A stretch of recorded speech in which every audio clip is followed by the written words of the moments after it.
Good morning. Welcome to the February 11th meeting of the Board of Supervisors. We're going to let it be noted that all supervisors are present. We'll be going into closed session. Madam Clerk, did you want to read the two items, please? Item 1, conference with legal counsel, anticipated litigation, initiation of litigation, one case pursuant to Government Code Section 54956.9D4. Any public comment on this item? Seeing none, please proceed. Item 2, conference with legal counsel, anticipated litigation, significant exposure to litigation, one case pursuant to Government Code Section 54956.9D2. Any public comment on this item? Seeing none, we're going to adjourn to closed session. We'll return in time for the 9 o'clock start of board. We'll reconvene. If you have any good gossip, we'd like to hear it before we start. Something.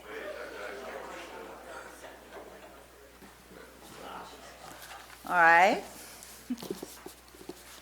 Good morning. I'd like to reconvene the meeting of the Board of Supervisors. And if you can, please stand for the pledge. And afterwards, I'd like you to keep standing. Thank you. I pledge allegiance to the flag of the United States of America and to the republic for which it stands, one nation, under God, indivisible, with liberty and justice for all. I've asked you to please continue standing. I want to have a moment of silence for John Toscona, a former Calaveras County supervisor. Thank you.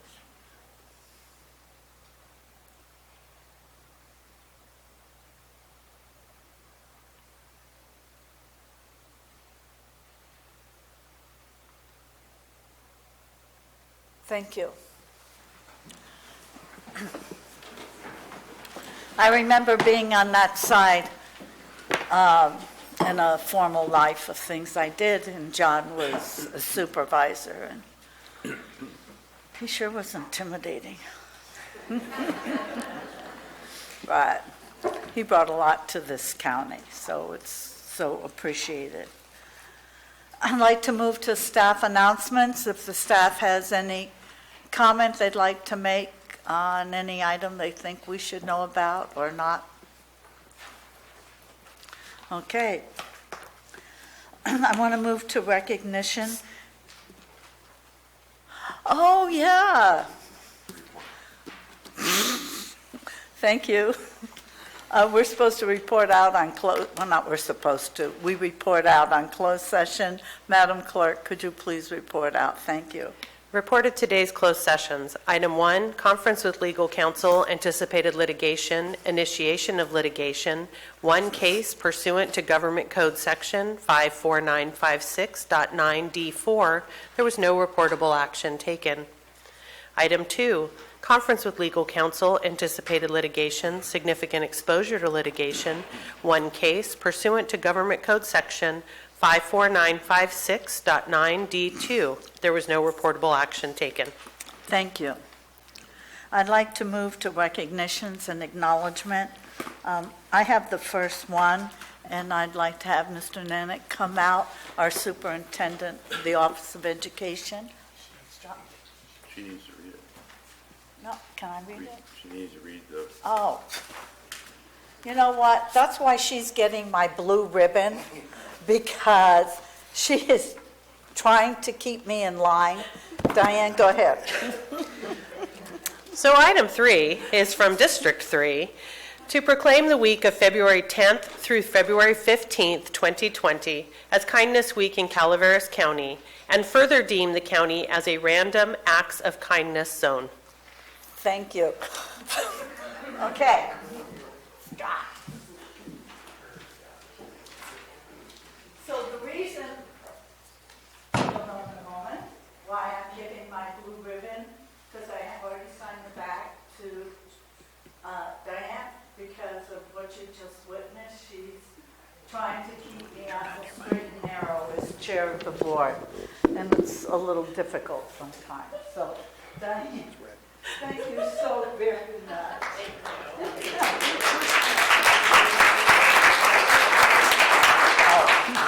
Yeah, and then my colleagues have to keep reminding me to talk into the microphone. Thank you. Do you want a blue ribbon too? Okay. I want to recognize, this is really special for me, acts of kindness, because I remember when the Bergances started it, and they owned Bergances Nursery, and they would give out carnations. So those of you who've lived here a long time remember that. And to the Bergance family, we thank them for keeping this going. Whereas National Random, and you're wondering why he's here, he'll tell you. Whereas National Random Acts of Kindness Week will be observed February 10th through 15th. And whereas Calaveras County's participated in Random Acts of Kindness since 2010, but we really started doing it unofficially when the carnations came. And whereas all who live and or work with Calaveras County are encouraged to practice random acts of kindness, a tradition started in Angels Camp by the Jim Bergance family, and now therefore be it proclaimed that the Calaveras Board of Supervisors recognizes the week of February 10 through 15 to be Kindness Week throughout the county. May I have a motion by the board to do? Thank you. Second. A motion by Supervisor Garamendi, a second by Supervisor Stopper. All in favor? Can we have public comment? Maybe. Oh my God, I'm gonna have to give everybody a blue ribbon. Holy tomatoes. I got lots. You got lots? Thank you. Does anybody have anything they'd like to say on this? Will? I'm Will Moore from Rancho Calaveras, and you mentioned that this started in Angels Camp, but did that start for the whole nation No. in Angels Camp or just Calaveras County? Calaveras County. Does anyone else have anything they'd like to say or any memory? Okay, I asked for public comment. Now can I have your vote? All in favor? Aye. Any opposed? No. Passes on a 5-0 vote of the board. So be it further proclaimed that the Board of Supervisors declares that the County of Calaveras be deemed Random Acts of Kindness Zone during the week of February 10, and that residents and visitors and educators continue to observe Ripples of Kindness project throughout 2020. And Ms. Unanek, you're representing the Bergance I am. family. Do you want to? Jim could not be here today. He was at a convention that he had to be at for work, but he really sends his appreciation and gratitude. You'll see the front of the building in blue. You'll see blue ribbons popping up all around the county. The schools are heavily involved in this, and it's just so important today. We see the opposite side of kindness all the time, and I think we all know it's pretty obvious when we see it. And we need to go above and beyond ourselves to really support being kind. It's not about agreeing or disagreeing. It's about how we approach each other and how we are human to each other. So thank you all very much for the support. It means a lot to our schools. You're setting the example for our kids. Thank you.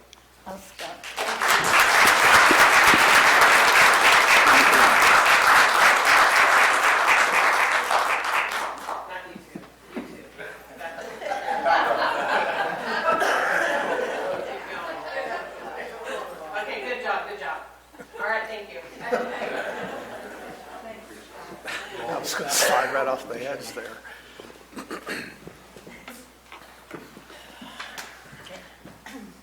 Madam Clerk, could you continue, please? Item 4 is from District 4, to proclaim the month of February 2020 as Civil Grand Jury Awareness Month in Calaveras County. Thank you. This is a proclamation recognizing February 2020 as Civil Grand Jury Awareness Month in Calaveras County. It reads as follows.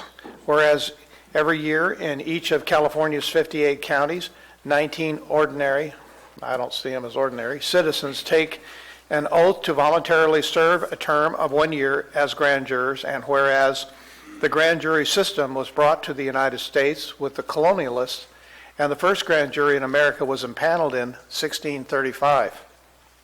And whereas Calaveras County, one of the original 27 counties of the state, was organized at the 1849-1850 session of the California State Legislature, and whereas the grand jury is truly an independent investigative body, operationally separate from the entities and officials they investigate, and who are officers of the court under the guidance of the Calaveras County Superior Court presiding judge, and whereas certain responsibilities of the grand jury are mandated by state law, and the grand jury has jurisdictional rights to investigate city and county departments, school districts, and special districts, and whereas the grand jury is composed of 19 citizens who represent the citizens of the county in making recommendations for improvements to our local government, and whereas the grand jury decides what areas of local government they are going to investigate or review during the year, one of the most important functions of the grand jury is to review the operations of officers, departments, and agencies of local government and special districts. And whereas the grand jury receives and reviews complaints from citizens within the county, and whereas the grand jury's investigative process may or may not result in reports, those fact-finding reports identify specific problems and provide specific recommendations for government improvement and or identify commendations. And whereas the grand jury is recognized for their dedicated service and their dedicated time volunteering to make Calaveras County governmental and special district entities more efficient for the best, in the best interest of the community. Is there any public comment on this?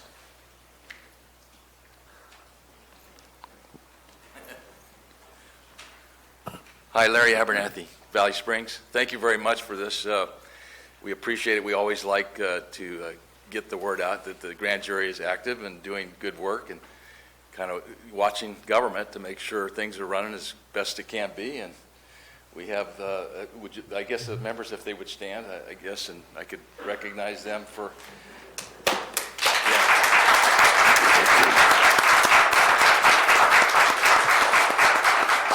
So this group represents some of the current members and the chapter, which Carolyn is the president of. So thank you very much for this honor. Thank you. Any other public comment? House of Commons Taxpayers Association. I'd just like to express our thankfulness to the grand jury. They're probably one of the most important parts of government that we have, especially as concerning the public and the taxpayer. Thank you.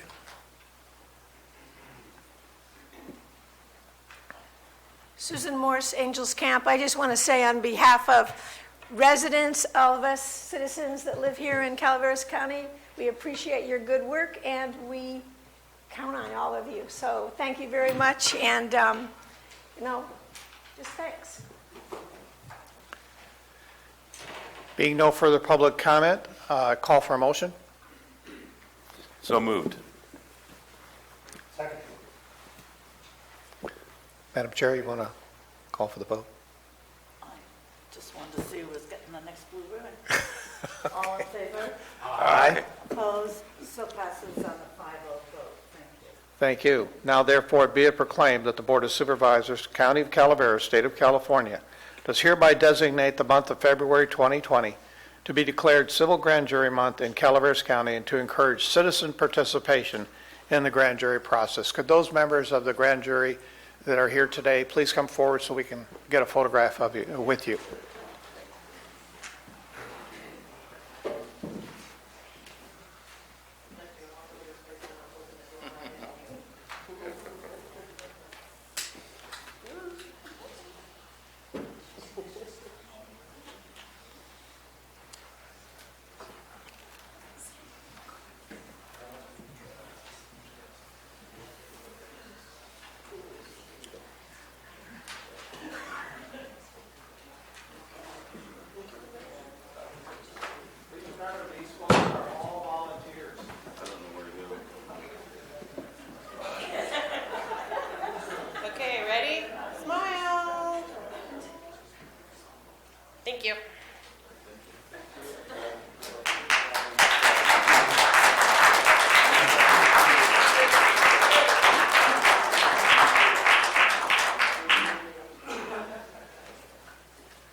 feel like that commercial where you remember the guy gets the keys to the city in emo, and it says it's time for us to get to work.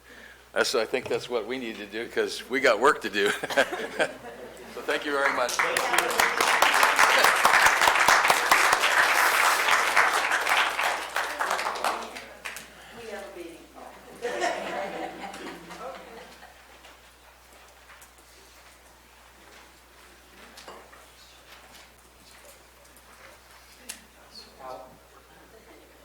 You want to go back to your chair?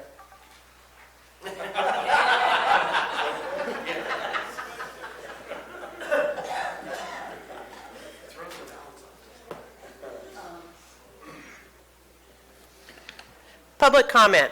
Any item of interest to the public that is within the subject matter jurisdiction of the board and is not posted on the consent or regular agendas may be addressed during the public comment period. California law prohibits the board from taking action on any matter which is not posted on the agenda unless it is determined to be an emergency by the Board of Supervisors. If public comment is completed before the 30-minute allotted time period, the board may immediately move to the next order of business. If public comment is not completed during the allotted time period, it will be continued as the last item of business in order to provide an opportunity for the remainder of comments to be heard. Dr. Coletta? Good morning. I'm Dr. Dean Kaleda, and I'm your health officer for Calaveras County and have been so for the last 20 years. I wanted to give you and the community an update on the 2019 novel coronavirus outbreak.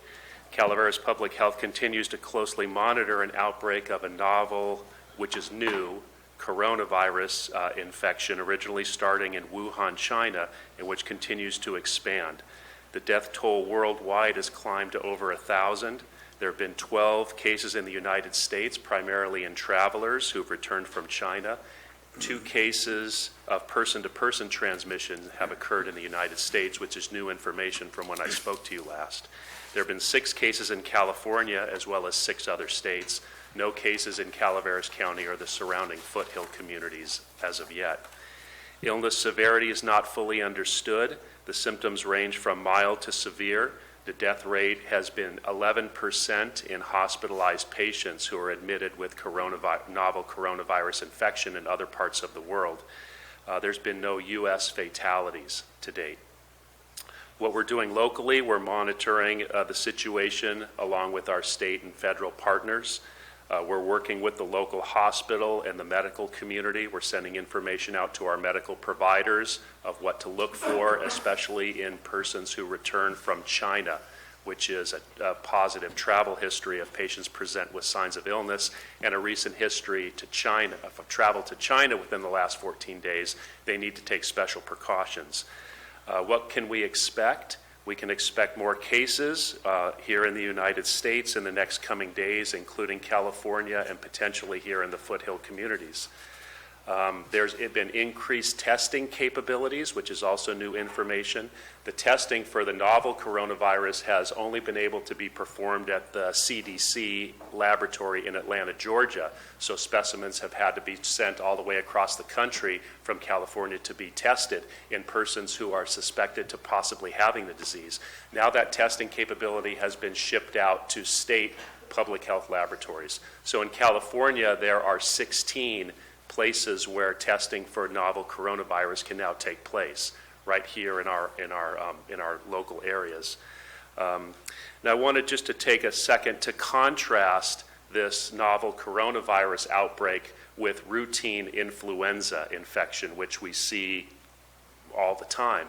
There have been some discussions in the community about, well, we're spending all this time talking about this coronavirus, we're wasting our time because influenza is a big problem. There's truth to the fact that influenza is a problem, but in public health we can walk and chew gum at the same time. The CDC reports that there have been 22 million influenza infections so far this year, 210,000 flu-related hospitalizations, and 12,000 deaths, including 78 pediatric deaths so far this season. Influenza in California and here in the foothills is considered widespread. So, vaccination, getting an annual flu shot, is the most important way that people can protect themselves, and influenza vaccination is still available from your local medical providers and the public health department. Good hand hygiene, covering cough, routine activities that people can do every day to protect themselves against routine influenza is still important.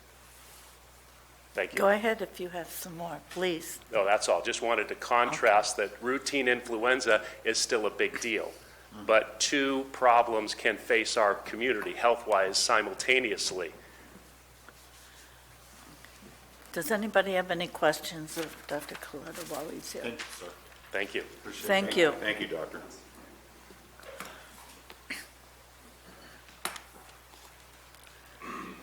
Good morning, ladies and gentlemen. My name is Lori White, and I live in Angels Camp. I only have 3 quick items I'd like to address. I kind of wish that this Acts of Kindness Week was last week, and that might have deterred somebody from stealing signs in my front yard on Saturday night, and this has to do with campaign signs. I have a sign for Supervisor Mills in my front yard, which was stolen Saturday night. And I've lived in Calaveras County for many, many years. Well, many, many years ago, and then I recently came back. And I am surprised at the amount of crime that exists in this county now.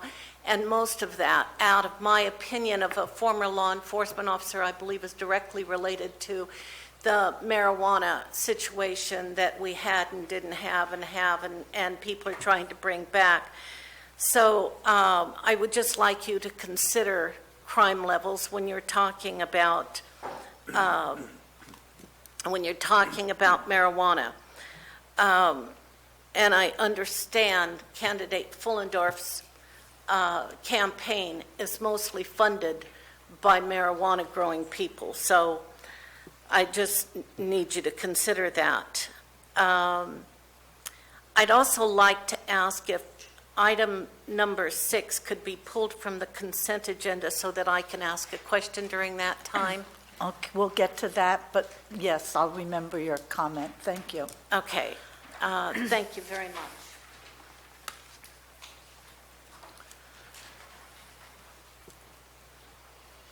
Hi, my name is Kevin McAllister from District 5. I've got something, Diane, you would like to give this to Supervisor Stopper?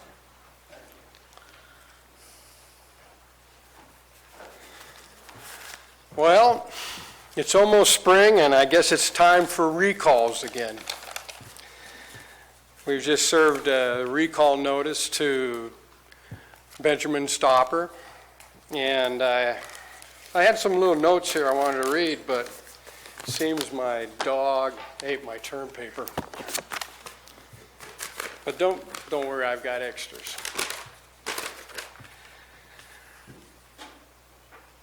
Mr. Stopper has violated his oath of office and that he pledged to defend the Constitution of the United States and its laws. Mr. Stopper voted to dissolve the District 5 Community Service Area, which served as a deterrent and to help public safety by removing our representation regarding the condition of our roads. So this affects public service, and people in the service district are upset about this. He voted and in essence to force a return of commercial cannabis production in the county was associated with increased crime, environmental damage, and decrease in property values, and also extra litigation against the county. Mr. Stopper has eliminated the representation of his constituents by failure to attend assigned committee meetings. Mr. Stopper has participated in a violation of the State Budget Act by voting to misappropriate county resources to fund the illegal cannabis program. Mr. Stopper had due to family members employment with the County of Calaveras and a conflict of his employment with the Calaveras Water District. District 5 has no voices and is not properly represented in issues concerning labor negotiations in the county. Well, unfortunately, we don't have any alternatives. I mean, here we are again, have to face to do a recall because our elected people don't represent the interests of our district. And if you want more information, you can go Your to time is Calaveras up, sir. Supervisor Recall on Okay, Facebook. Thank you. For your comments. Next, please.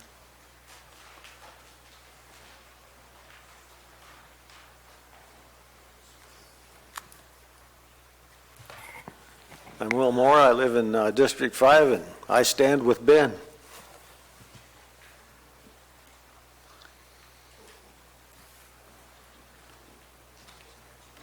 Good morning. Voter in District 4 of Calaveras County. My name is Dina Morris. And first of all, I'd like to say thank you to the Mills Campaign Committee for reporting vandalism on some campaign signs, even though they weren't the Mills campaign signs. And I pulled the Calaveras County Sheriff's logs to see when this vandalism was reported. And based on the logs, it appears that the Mills campaign was the first one to report the vandalism on his opponent's signs. So I wanted to thank the Mills campaign people for doing that. Secondly, I have something I'd like to share with the supervisors and the public at large, and it's called the Influence Plan. So number one, you determine a potential easy target, you get your foot in the door. Example, Calaveras County and the 2016 urgency ordinance. Number two, complete all the local requirements for an image of legitimacy. Okay, you file permits, you pay your fees, you comply with inspections. Number three, you pick some clean-cut, well-educated, well-spoken participants to give credibility to the effort and funnel money through them to local charities and school programs. Examples would be like 4-H, county fair, etc. Number four, buy the local press to promote medical marijuana and limit negative news and awareness of increased crime. Number five, push social media within participants to weaken and overwhelm any moral resistance. Well, I can tell you that part has happened and is still happening. Number six, quietly intimidate the resistance. Examples, follow them, engage in conversations, ask questions like, don't you live on such and such road? Been there too. Start a fear campaign in remote areas. Example, intimidation, gunfire, verbal and nonverbal threats, retaliations, epithets, derogatory comments, assault, impeding or blocking movement on public roads. Been there too. And this list goes on, and it says run a pro-pot candidate against the resistant opposition. Examples would be the attempted recalls on Supervisor Mills and Toffanelli. Anyway, long story short, it says complete takeover of the county without locals ever noticing until it's too late. This was written by an anonymous Calaveras resident and former cartel member. Thank you.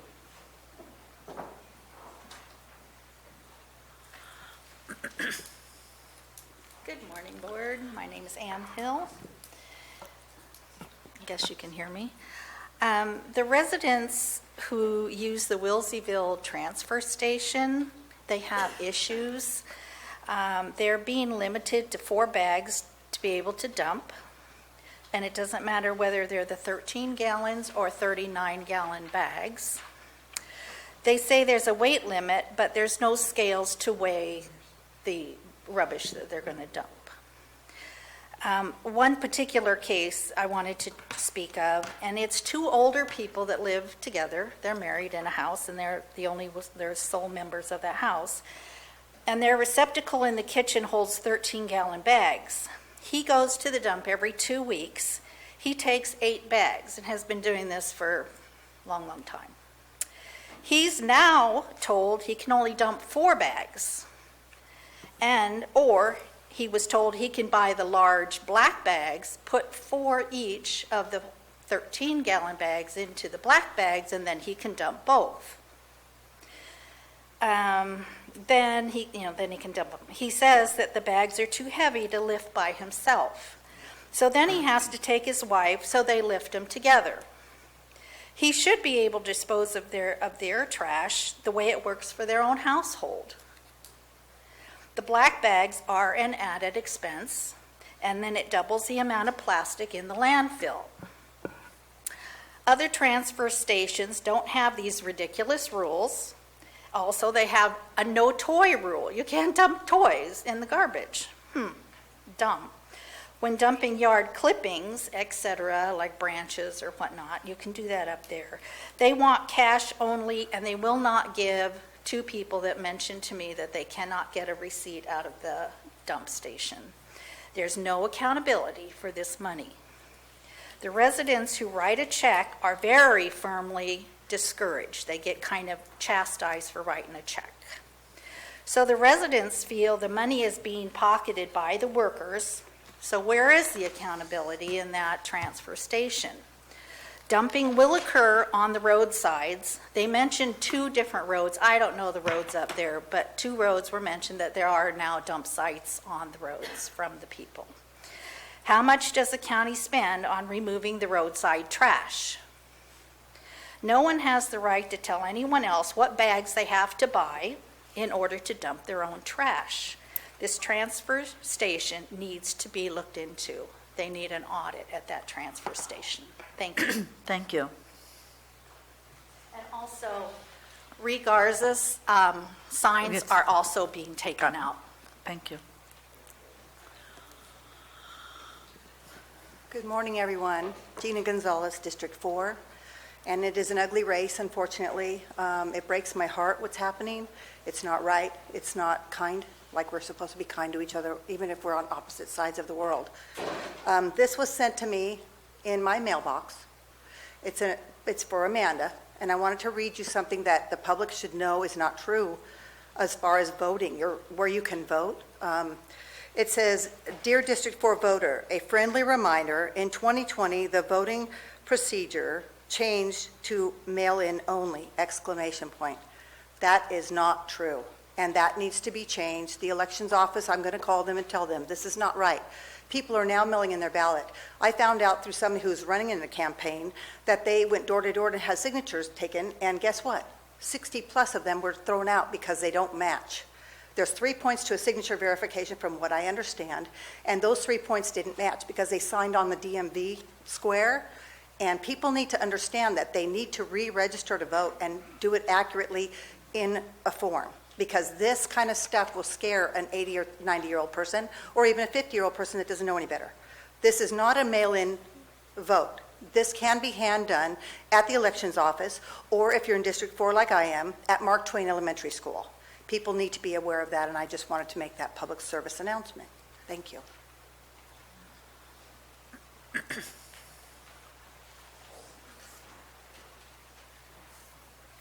House of Gallant Taxpayer Association. We can't be involved with supporting or opposing candidates because of our structure. We're non-political. So it gets kind of difficult when you have issues that also seems to define candidates from where their philosophy lies. And so when that occurs, we just try to stick with the issue that is and pretend it's non-political. In the case of cannabis, we found that the drug war is the primary cause of the black market. The same held true with the prohibition of alcohol. And I drink, I drink red wine, but now I'm drinking less. But I think that if there were an effort to ban red wine, I would see that's even though if you overconsume wine, you're going to have bad consequences. And I assume the same is true with marijuana and other hurtful drugs. But the point is that if we are to live in a free society, any ban will create a black market. Black market will automatically create crime. Crime hurts people. And the people that object to the different substances, like marijuana, are basing their objections to the horrible things that occur in the black market. People are abusing their neighbors in the black market. They're using intimidation and other things that are hurtful. So if you want to increase the black market, go ahead and restrict the supply of something people want to have. Now, on a positive note, we need to vote no on the tax increase on our ballot coming up. There's some things that are not mentioned. One is there's about $1 billion in administrative money is taken off the top. And then what remains is siphoned away with only about 40% going to the schools with no guarantee of even that. It's a bad law. Don't pass it. Thank you for your time and attention.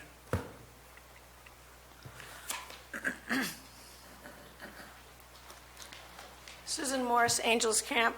One of the things that I do is I've been involved statewide with the Election Integrity Project of California, and am familiar with the vote center model that we have here in Calaveras County. And I just wanted to expand on what Gina had said about voting in a vote center.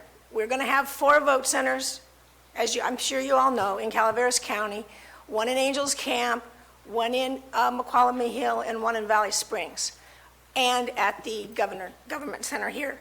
One of the things that you can do, I didn't notice this on this deal before, but we don't only have vote by mail voting. Any voter can go into one of those 4 vote centers and request to vote in person. And you're eligible voter, you're properly registered, they will print out a ballot and you can vote that ballot in person in all 4 vote centers. That's it. Thank you.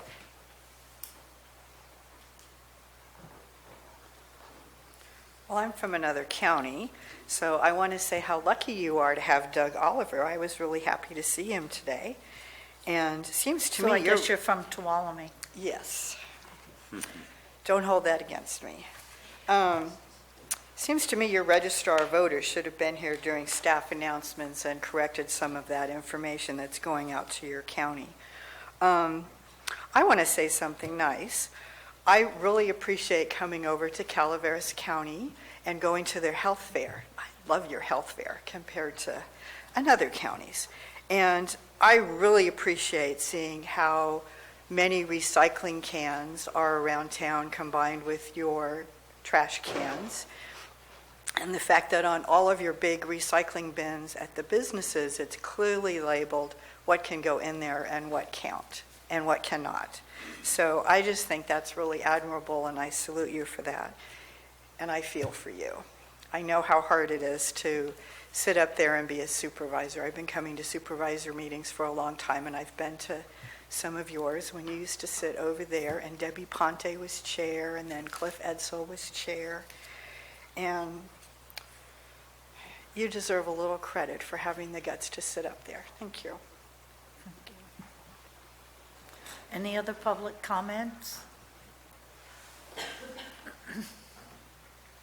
Good morning. Ree Garza, District 2. I'm going to do my first random act of kindness. I'm returning your sign to you, Jack. About a week and a half ago, this turned up in my driveway. You do not have permission to put your sign in my driveway. There it is. I also received in the mail some literature from Jack. And I read it, and I looked at it, and I went over the whole thing. And it's just fluff. It says nothing. It's a bunch of fluff. So I'm thinking Nancy Pelosi wrote this. I'd like to bring up a couple things on this. You said that you supported the Butte Fire survivors. How? How did you support them? You voted to increase the building fees on the Butte Fire survivors. I know so many people who lost everything. 4 years later, either they moved away because they're not able to rebuild, or they're still pulling red tape. You said also on this about your strategic planning, economic planning, and policy development. Jack, you voted no on that, along with Oliveira. So how you say you supported them, I don't know. The second thing is, I see on here where you said today, our communities are safer because we have increased funding for the sheriff's office.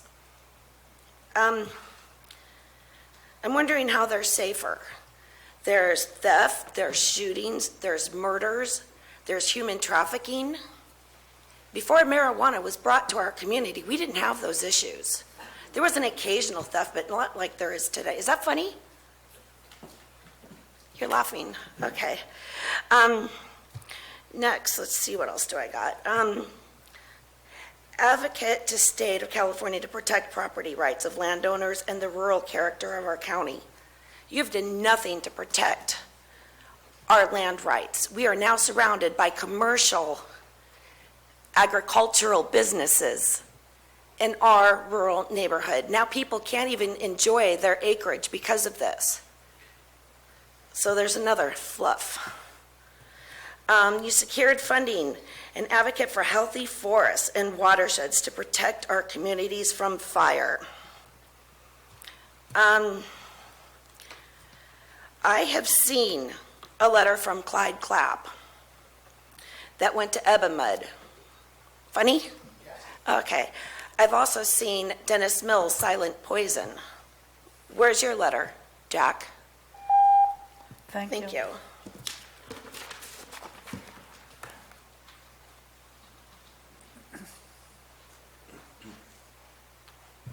Hi, Nick Bertolero.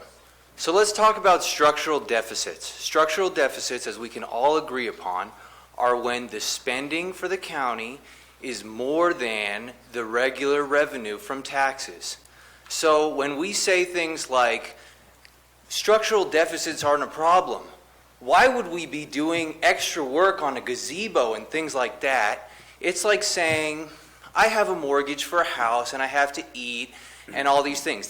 Those are my regular expenses. If my mortgage and my expenses to eat are more than what I'm bringing in from my income from my job, I have a problem.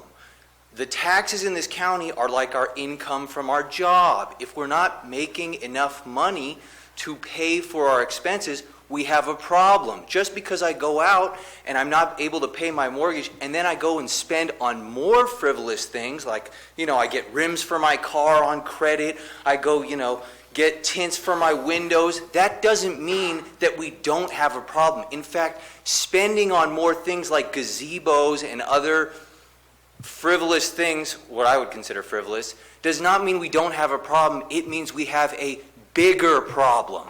That's all I want to say. And time for one more speaker.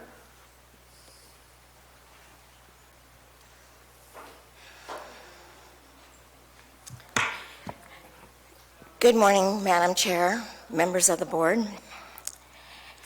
What I am about to say is they are my thoughts and my thoughts only, my words and my words only.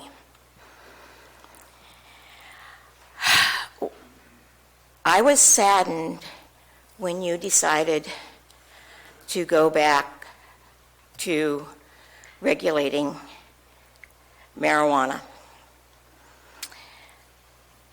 One reason was it definitely showed how naive you are about the criminal mind. Our sheriff stood up here and testified that under the UO, crime was at an increase. Our DA stood up here and testified that under the UO, there were 11 marijuana-related murders. And the one that sticks in my mind the most is a mother who killed her son over the business and wrapped him up and left him in a ditch. But I think U.S. Attorney General McGregor Scott said it best at a press conference for the El Dorado deputy that was murdered by a black market grower. He said, since California chose regulation, the black market is well and thriving here. And that is what I mean by being naive about the criminal mind. The criminal mind, the black market, wants you to regulate. It gives them more places to hide and grow. Thank you. Thank you. Okay, you want to close public comment? If there's any other people who wish to speak on public comment, we will take that at the end of the board meeting. We'll move to consent agenda. Madam Secretary. Consent agenda items are expected to be routine and non-controversial. They will be acted upon by the board at one time without discussion. Any board member, staff member, or interested party may request removal of an item from the consent agenda for later discussion. Okay, we've already had a request for item 6 to be removed. Any other items? Good morning, Board. Andrea Treblefield, Health and Human Services. I am withdrawing item 14, and we will bring it back at a later date. Thank you. Okay, thank you. Any from the supervisors? Madam Chair, I'd have item 11 and item 17. Okay. Anything else? Anyone else? All right. Could we have a motion on the balance of the consent, please? So moved, Madam Chair. Second? Motion by Supervisor Toffenelli, second by Supervisor Garamendi. All in favor? Aye. Opposed? Moves on 5-0 vote. Item 6, which is Animal Services. If you can just give me one moment.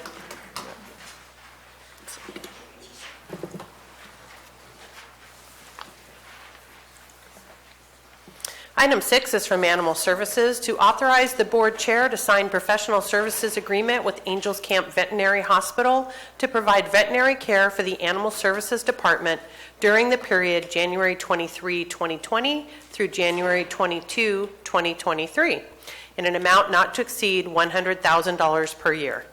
And what was the question, please? Could you come up? Thank you.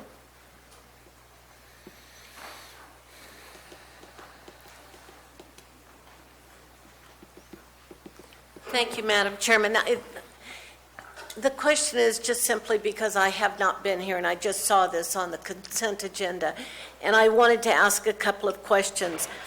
$100,000 a year is a lot of money. Has this project gone out to bid to any other vets? And have we considered having our own vet as an employee rather than going out to a veterinarian hospital? So those are just the two questions. If they could clarify for me, I would feel much better. Absolutely. Thank you. I didn't hear the first question, but The first question is, did we go out to bid? 100,000 seems like a lot of money. the bid went out approximately 3 years ago, and Angels Camp, from my understanding, was the only vet at that time. It was originally 50,000. We're asking for 100,000 because in certain cases of cruelty, like horses or bulldog case in previous years, Animal Services surpasses that $50,000 mark.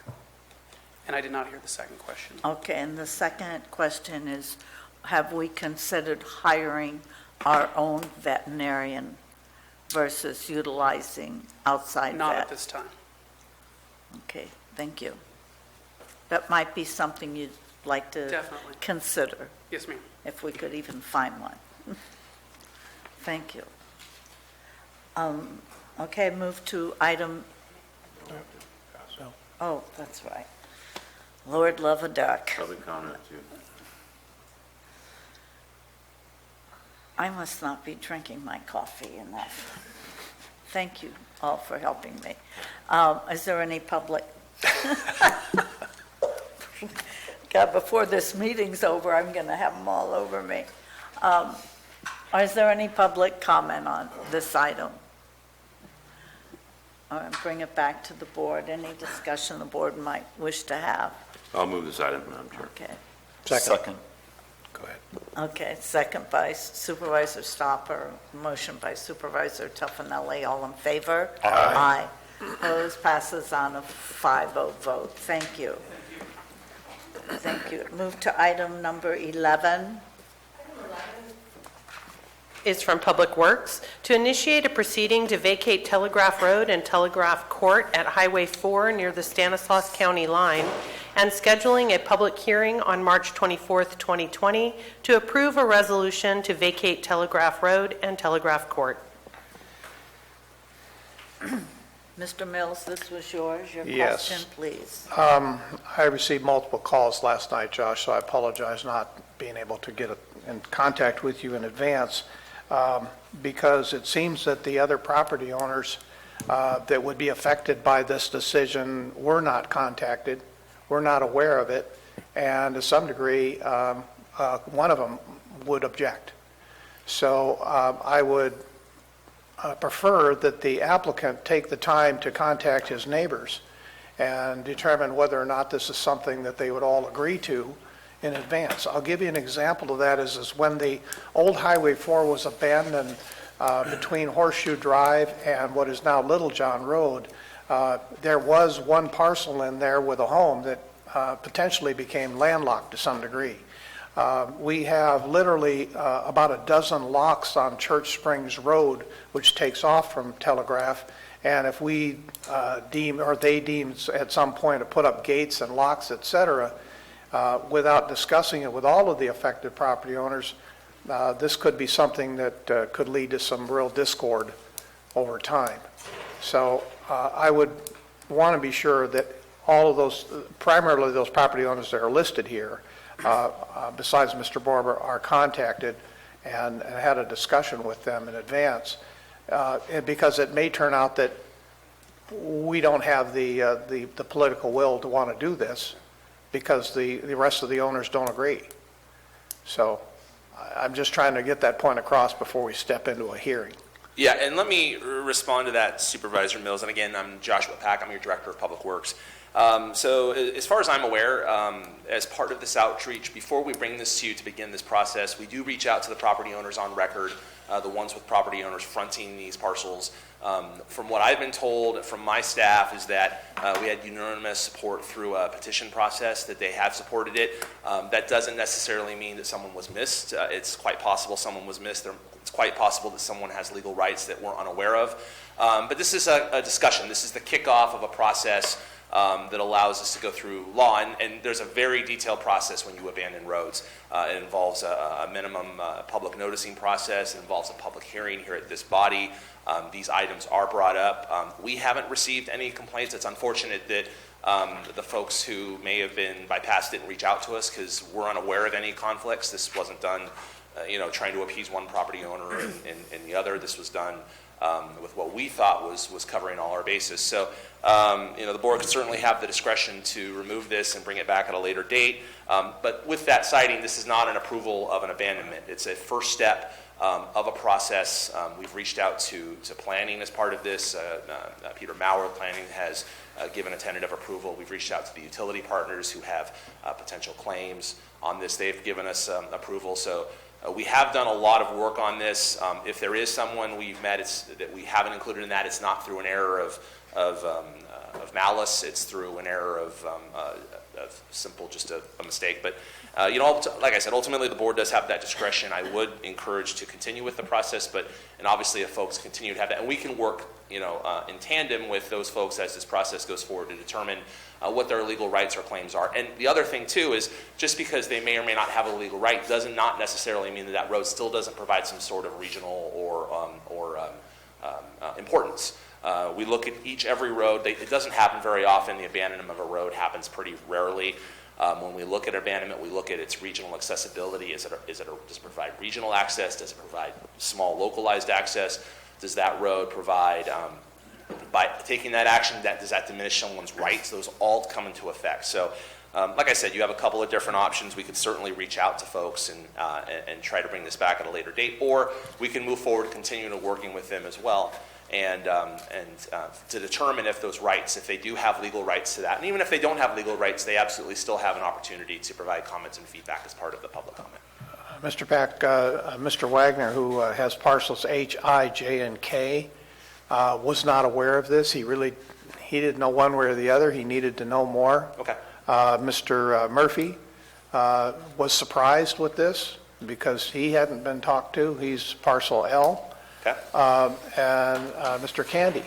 So it's like the only person that's really in this discussion right now is Mr. Borba. And it's unfortunate if we've taken this much effort and the parcel owners that would be affected haven't had some initial discussion to determine whether or not this is something of any value to them. Yeah, and if that's the case, then I apologize to this board. I was under the impression that each of these folks have been discussed with.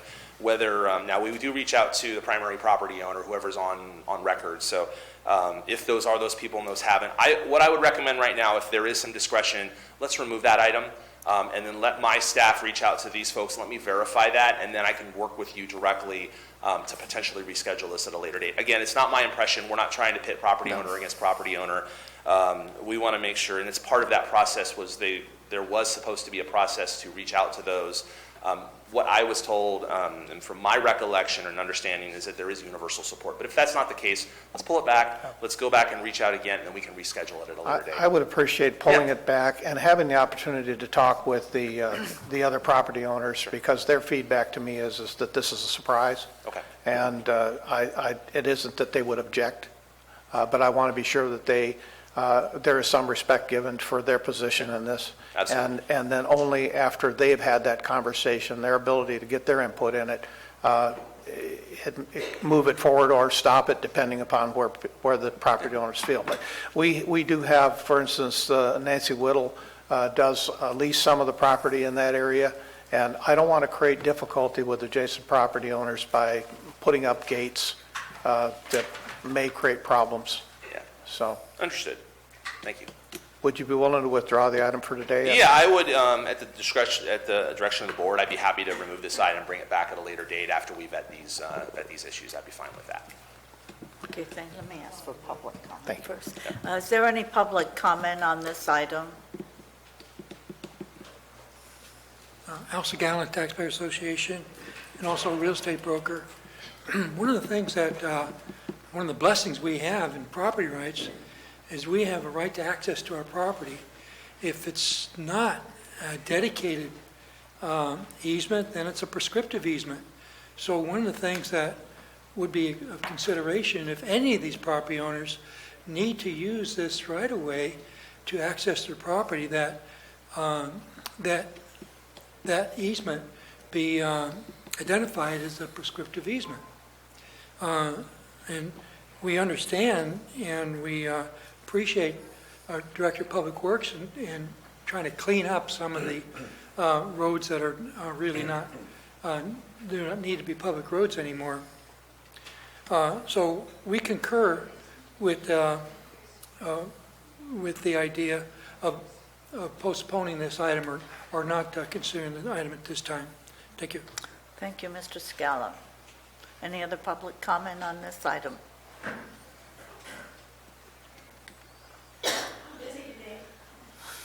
Susan Morris, Angels Camp. I didn't know anything about this, but I think the bottom line here is, and I see this in other actions too that happen, is the issue here is notice to the people.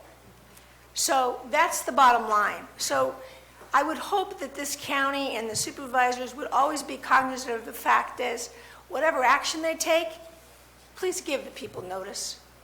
And I think that's what the issue is here, is people didn't have a right to have a chance to respond. Thanks. If there's no further public comment, Supervisor Mills, your pleasure. My request is to have this item pulled and bring it back after we've had our Public Works an opportunity to converse with all of the affected property owners. Pardon me? Okay, thank you. Pardon? We don't need anything No. else other than the Yeah. permit pulling it. Okay, then we're done. Thank you. All right. Item 14 has been withdrawn. Item 17, Supervisor Mills. Item 17 is from Human Services to authorize the board chair to sign Amendment 2 to the agreement with Amador Calaveras Counseling Services, increasing the not to exceed amount to $90,000 for the provision of specialty counseling services. Your question, Yeah, it's just Supervisor? probably more of a cleanup than anything on page 390 of our agenda packet. The agreement term is through June 30th of 2019, and yet the discussion summary is stating it's through June 30th, 2020. So I'm not certain which applies here. In the financing, it says during the period through June 30th of 2020.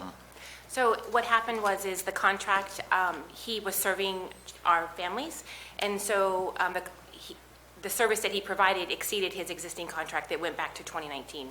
So I think that's the language issue. So I was just a little confused as to why I saw those two dates were different. Yeah. Okay, appreciate your explanation. Any comment on this from the public?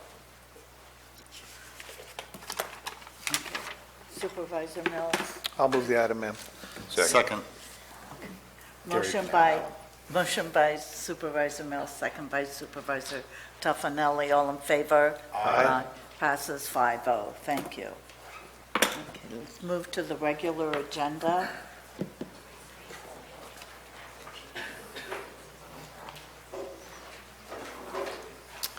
Item 27 is from the Department of Emergency Services. Receive a tree mortality implementation update from TSS Consultants.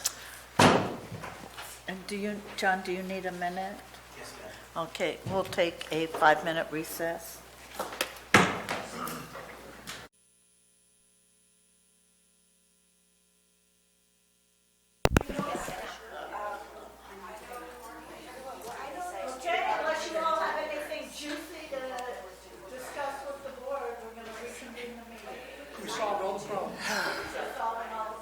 Good deal. Let them do that. These are the kind of wire wrap things that I'm doing around my glass right now. So I bought these already made, and I did not. Okay. Vicki? I can listen.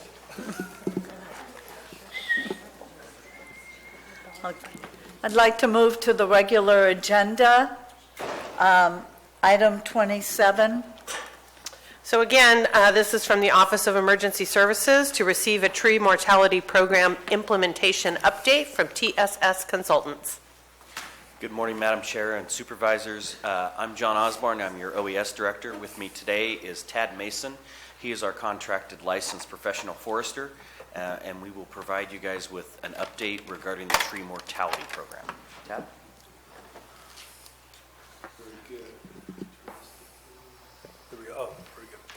Good morning. This is our first quarterly update of the year.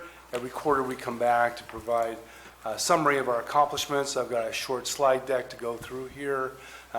absolutely open to field questions as we go along.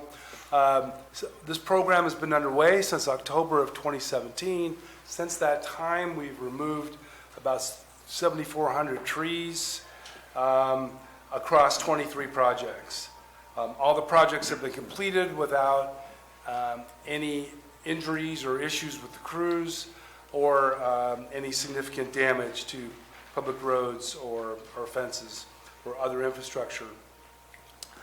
As part of our tree mortality program, we have an active outreach program that includes a tree mortality website, notifications to property owners when projects are about to begin, monthly press releases that are basically written in conjunction with the director and TSS. Could you hold?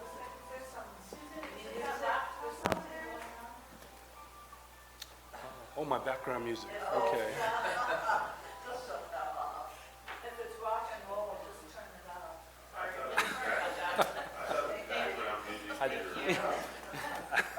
There we go. Okay.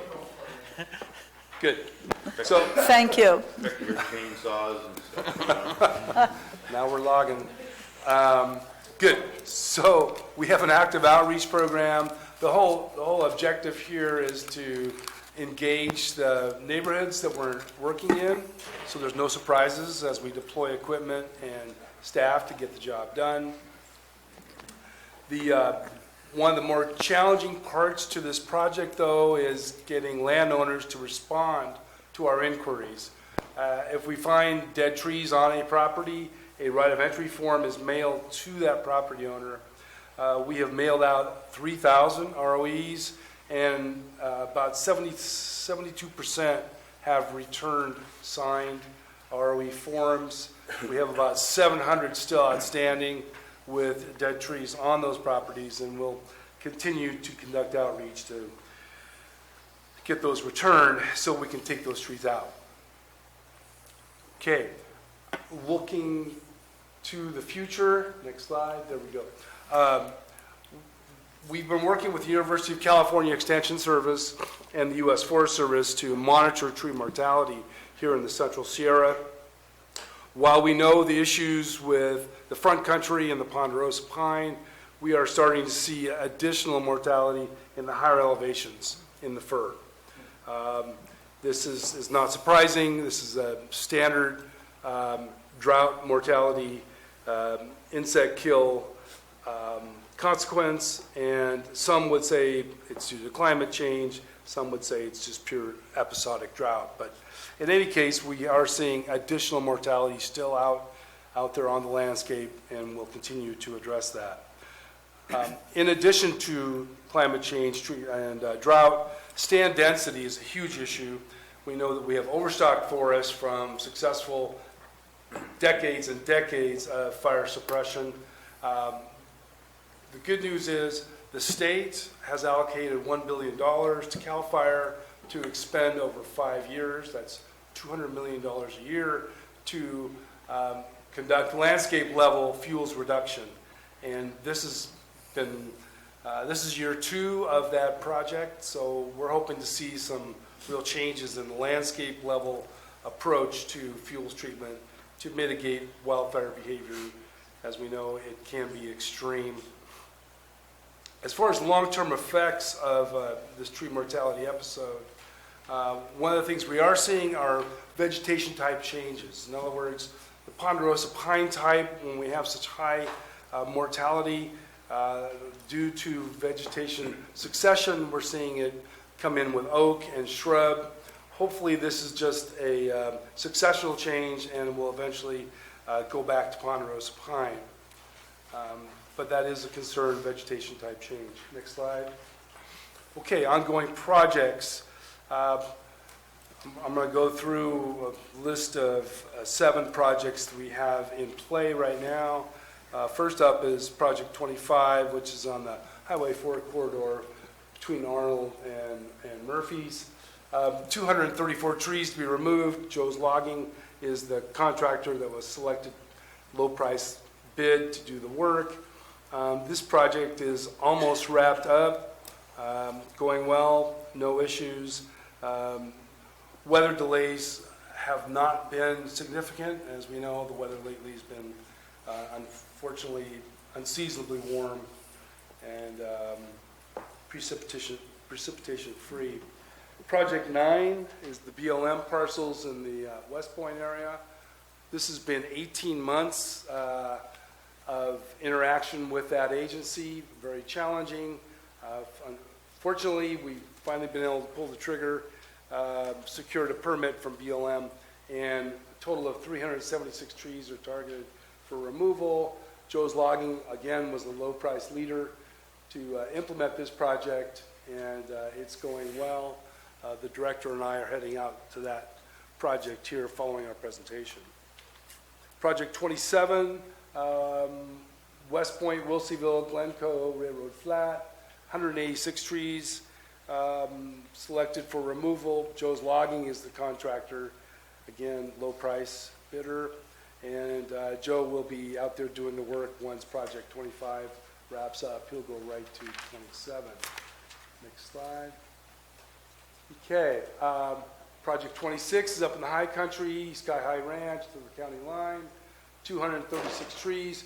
Right now, part of this is under snow, but it's starting to clear up, and we may be implementing this here, Project 26, soon. It's going to snow. I think Supervisor Callaway is a skier, ever optimistic. Good for you. Project 28 is our next set of projects on U.S. Forest Service land, primarily in the Sky High Ranch, Tamarack area, 115 trees. The bid package is out on the street right now. We're expecting a bid February 19th. Project 22 is additional BLM parcels outside of the Butte Fire. This is a big project, 509 trees, and it also is out on the street, and we expect a bid back on February 19th. Yes. Where is 22? Is that more or less? Wilseyville area. Those are, Project 22 is the second of the BLM projects. Yeah. Okay. And is a smattering of the smaller BLM parcels up in that area. There is. And we're pleased to get after it. We can tell you we're getting phone calls from Skull Flat Road area, especially during high wind events. Actually got a compliment out of there the other day. We did. John shared that with you. Yes. We don't get many, so that's a good one. Thank you. Yeah, we're pleased to get those. Okay, ongoing, 2 more projects we're looking at. These are being marked as we speak. Highway 4 corridor, Project 29, and then Project 30 is Big Trees Village. Again, our foresters are out there surveying and marking trees as we speak. Okay, any questions on the projects? All right. Just a couple of quick slides. We had some real challenges, I mentioned, with BLM in the West Point area, and the wind events have been catastrophic and really caused significant damage, as you can see with this picture. That's Joe of Joe's Logging right in the middle of that stand. But it is really tough to clean up after Mother Nature has had her way. Next slide. Also, some of the phone calls we receive, the complaints occasionally we receive from landowners, 95% of the time it's PG&E crews not cleaning up behind themselves. And these are examples of slash in the ditches, which is a problem in the winter, as we know. They'll plug culverts, or just slash left on property on the right on property owners' land. And we've been conducting some significant outreach, primarily the director, successfully, and we have seen a sea change in what PG&E is doing out there. So hats off to your outreach, John. Clearly you've had an impact. Thank you. And actually, that's with your support. Last last year, we directed a letter to the president of PG&E. Also, through our single point of contact, we've worked well with Dylan at PG&E. And then in the last couple of weeks, we met with a senior vice president who provided direction to Dylan to ensure that we had the PG&E resources that he needed to correct this problem. And within about a week's time of that, we actually sent our foresters out to survey that in anticipation of meeting with PG&E to show them the fuel loading that they were leaving behind. And during our resurvey of that, actually going through the spots we wanted to show PG&E, they had returned and cleaned up that at many of those sites. I'd like to make a note that there's been some substantial clearing under main power lines in the Vallecito area. For instance, they've dropped trees and left them along the roadside, right on Vallecito or on Angels Road. I would trust that they follow up with getting that off of the county easement as quickly as possible. Yes, and we, through our foresters in this program, kind of have boots on the ground and eyes in the field for when that type of stuff happening. As you see, our forester taking notes to send someone by there and ensure that it does in fact get removed. I'll send you a note. Okay, perfect, thank you. And we welcome that. Our conversation with PG&E surrounded the idea that as their utility provider, that we are very appreciative that they are removing more vegetation from those lines that make those lines safer, but that they also needed to be good neighbors to our communities and to the county, and at a minimally leaving those sites as they found them, or if not better. Thank you. Good. Next is our last slide, and what this is a summary of the statewide effort across 10 counties, just an accounting of project to date through the end of 2019. There's been 103 damage survey reports submitted to the state for reimbursement, a total of almost 60,000 trees removed, with and I want to call your attention to the cost per tree, with an average cost per tree of $449. Our average cost per tree here in Calaveras is $450, so we're right on with the average for the state. Total expended is approaching $20 million of Cal OES funding. So that's it for my presentation. Questions? A note regarding the funding. You folks were kind enough last fall to allocate us $300,000 of PG&E disaster funds to continue this program. And what you're seeing here in this slide is the other $3 that the state spends. So for every dollar of that $300 we spend, we send a claim to the state for $3. And that's how we are able to continue funding this project. You'll notice in the 1920 bracket there were 16 DSRs, and I'm thinking 4 or 5 of those, I kind of lose count of them, belong to us. As a program as a whole with the tree mortality, there were a total of 10 counties that were allocated, in addition to the CDAA funding you see, the CAL FIRE Tree Mortality Local Assistance Tree Mortality Program funds. Of those 10, 5 counties expended their entire grant. We were one of them. And there will be an additional, I believe it's $1.2 million that is left over in that program that we anticipate will be brought back up with, it was in the governor's January budget, and we hope that it stays there. And we hope through Tad and his crew's good work that we will be competitive for some more of those dollars and be able to use some CAL FIRE money. Effective July 1. Board members? Thank you. Thank you very much. We took a little while for us to get going, but I think we've definitely got momentum right now. And I know in dealing with other counties, very proud of the progress that we're making. And I've told them all that the money that they haven't spent from CAL FIRE, we want. Would it be of any use for this board to write a letter? Because we've got, they've got this money sitting out there, CAL FIRE does, that has not been spent. We've got chainsaws already hot and ready to go, and we've got projects ready to go. Is there anything that we can do to get CAL FIRE to give us that money so we keep that pump primed? I mean, we've got things working. We do not want to lose momentum. And I suggested something like that to the CAL FIRE chief. But is there anything? Yeah, he was at a meeting.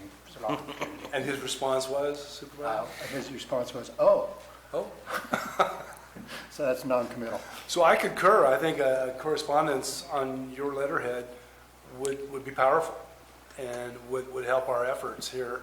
Right now, it would be effective July 1, because that's how we know the state budget works.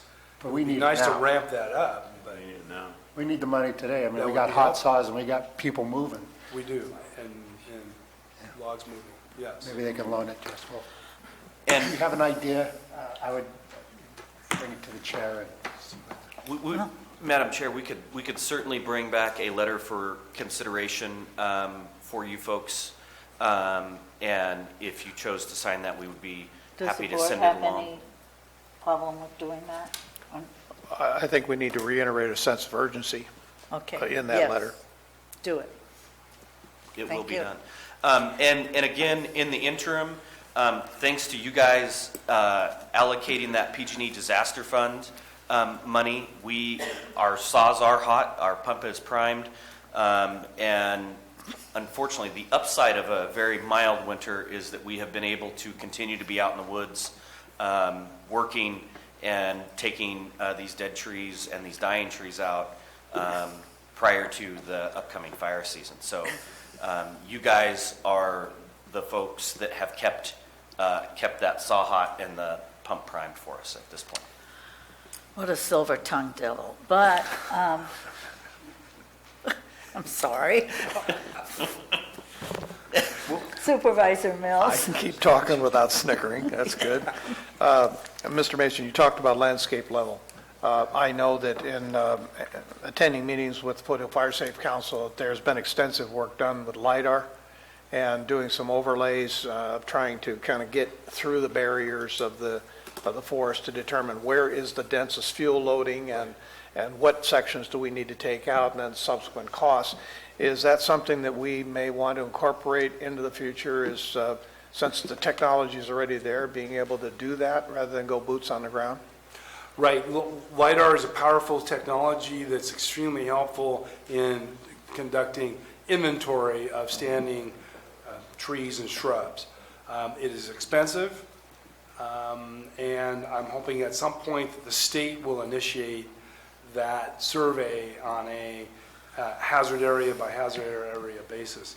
From the work that we've done here at TSS, we just know that it takes a special flight, if you will, a dedicated fixed-wing aircraft to pull that off, and it is a little spendy. It's my understanding those flights have already been done through Calaveras County, so it's just a matter of getting the information from the state. How current it is the question. It's my understanding it's PG&E that was doing the LiDAR survey. Do you have other No, we had information? some through the state as well, so I would like to coordinate with you about getting that information if it's helpful.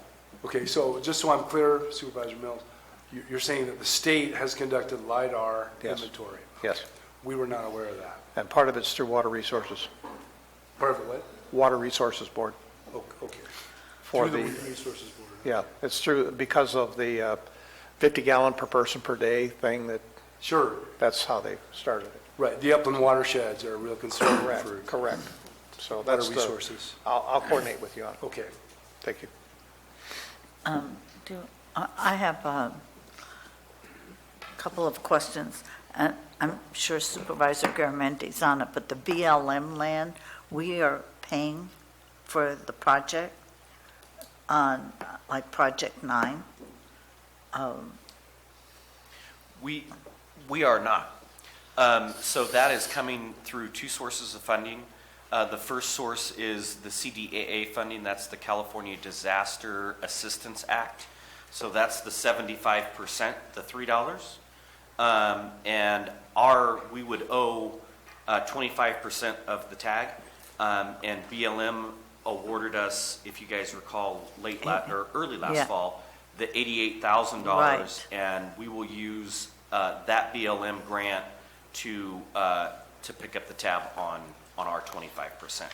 So, Mr. Garamendi, we have it on one of our federal policies to have MIA work with getting funding, and this is still a priority. I'm sort of wasn't clear who's paying for what and where the money's coming from.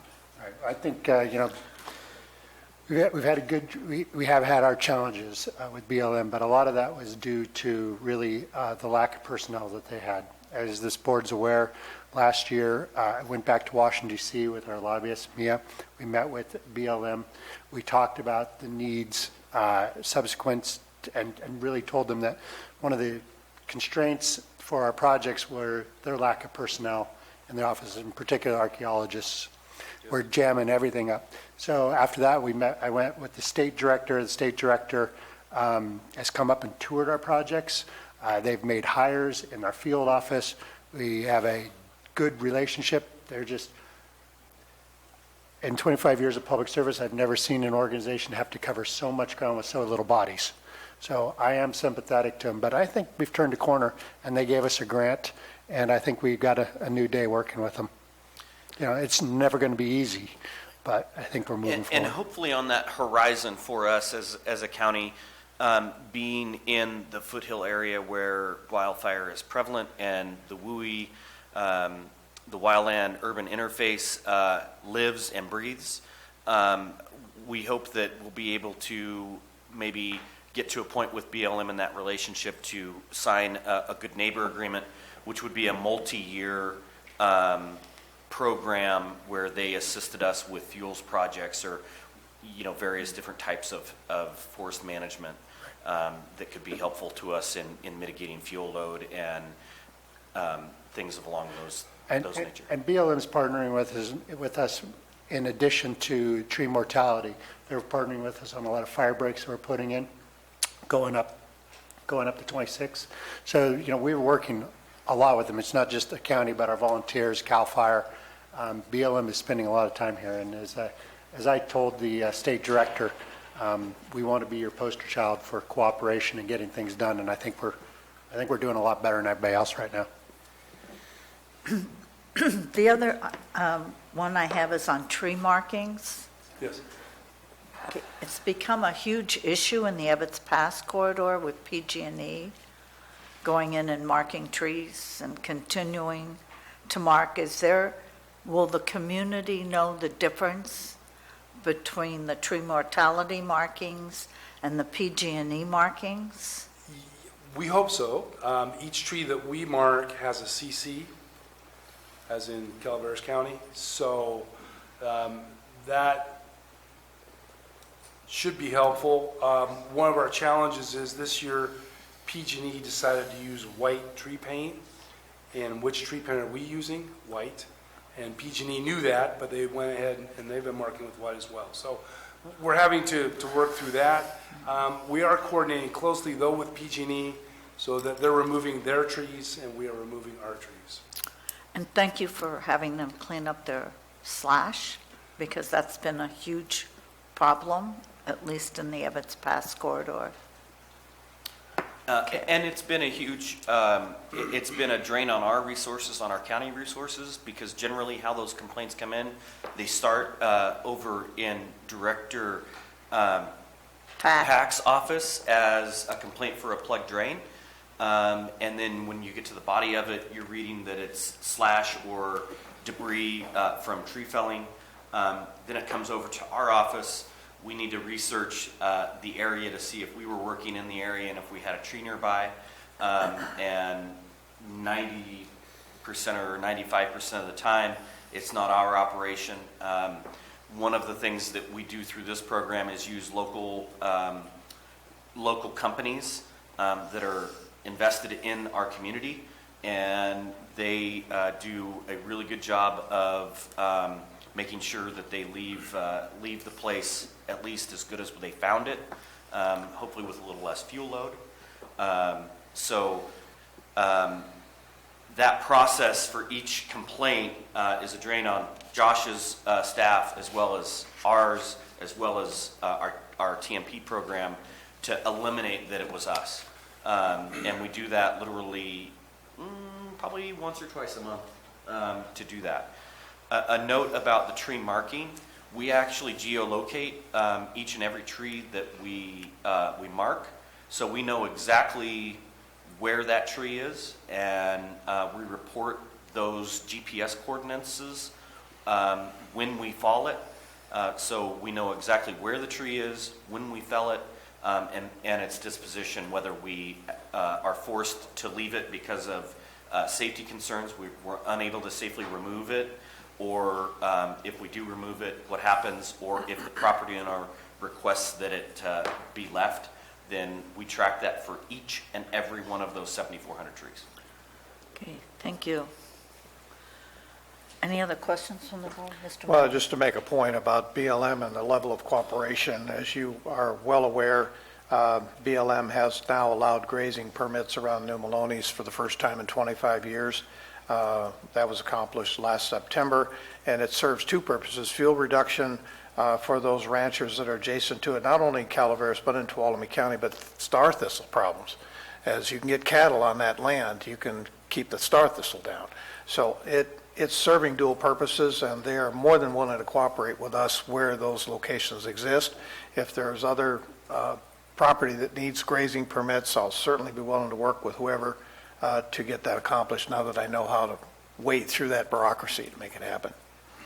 So, thank you. Thank you. Are there any comments from the public on this item? Please come up. Thank you.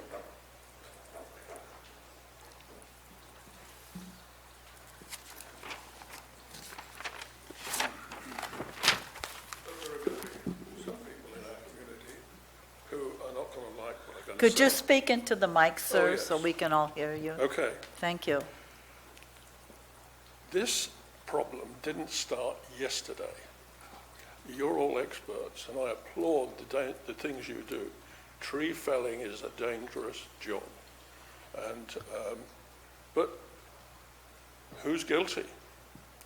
PG&E get all the blame because it's their wires going through everybody's land that causes fires. The county is to blame because what have we done to keep this in order over the last, I'm going to say 30 years that I've lived in the United States? We haven't. Put that aside. We'll do it next year. So we've got PG&E, the county, the state have got lots of land with lots of trees. We'll pay for that and do it next year. And then the federal government have got millions of acres of land, and again, we'll do it some other time. The thing that nobody wants to talk about is the number of trees that are in danger of fouling lines that belong where the trees are on people's private property. Along the roadside, houses have trees, and you can see the wires. And we say, well, PG&E had got up there and fixed that. No. People who own the house have got some liability, haven't they? That's why I said somebody's not going to like what I'm going to say. I ask the question, therefore, what are we doing in Calaveras County to make sure that the public who have trees, which could become liability, particularly with wires, what are we doing to acquaint those owners with their liabilities and their responsibility, instead of just going in and with respect, I'll mark my tree, PG&E can mark their tree, and then we have to probably ask permission if we can cut those down, and we leave behind maybe trees on somebody's private property that could actually foul lines, but they don't belong to anybody, and nobody seems to talk about it. And that's why I say, we need to talk about trees on private property. There are thousands of them, and it's not fair just to keep blaming the county and saying, where are we going to get the money to do the job, and sending these poor guys out to cut trees down. And you can see from this, tree cutting is, as I say, damn dangerous work. So That's my thing. What are we doing to acquaint the public with their responsibility for the trees in our county? Thank you. Thank you.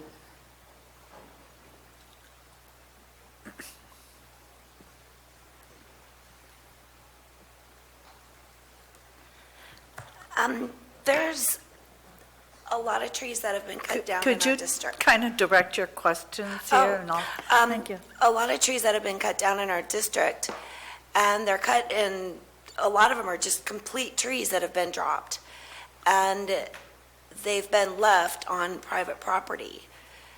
I know I have spoken to several people whose homeowners insurance is canceling their homeowners because it's a fire hazard. And they want this remediated within, they give them maybe 2 weeks to clean up the mess. There's so many down trees that they've come out, they've cut the trees down and just left them. How do we get these trees, who do we contact to get these trees cleaned up? A lot of the homeowners can't do it. The trees are just too huge, and there's nowhere to take the trees.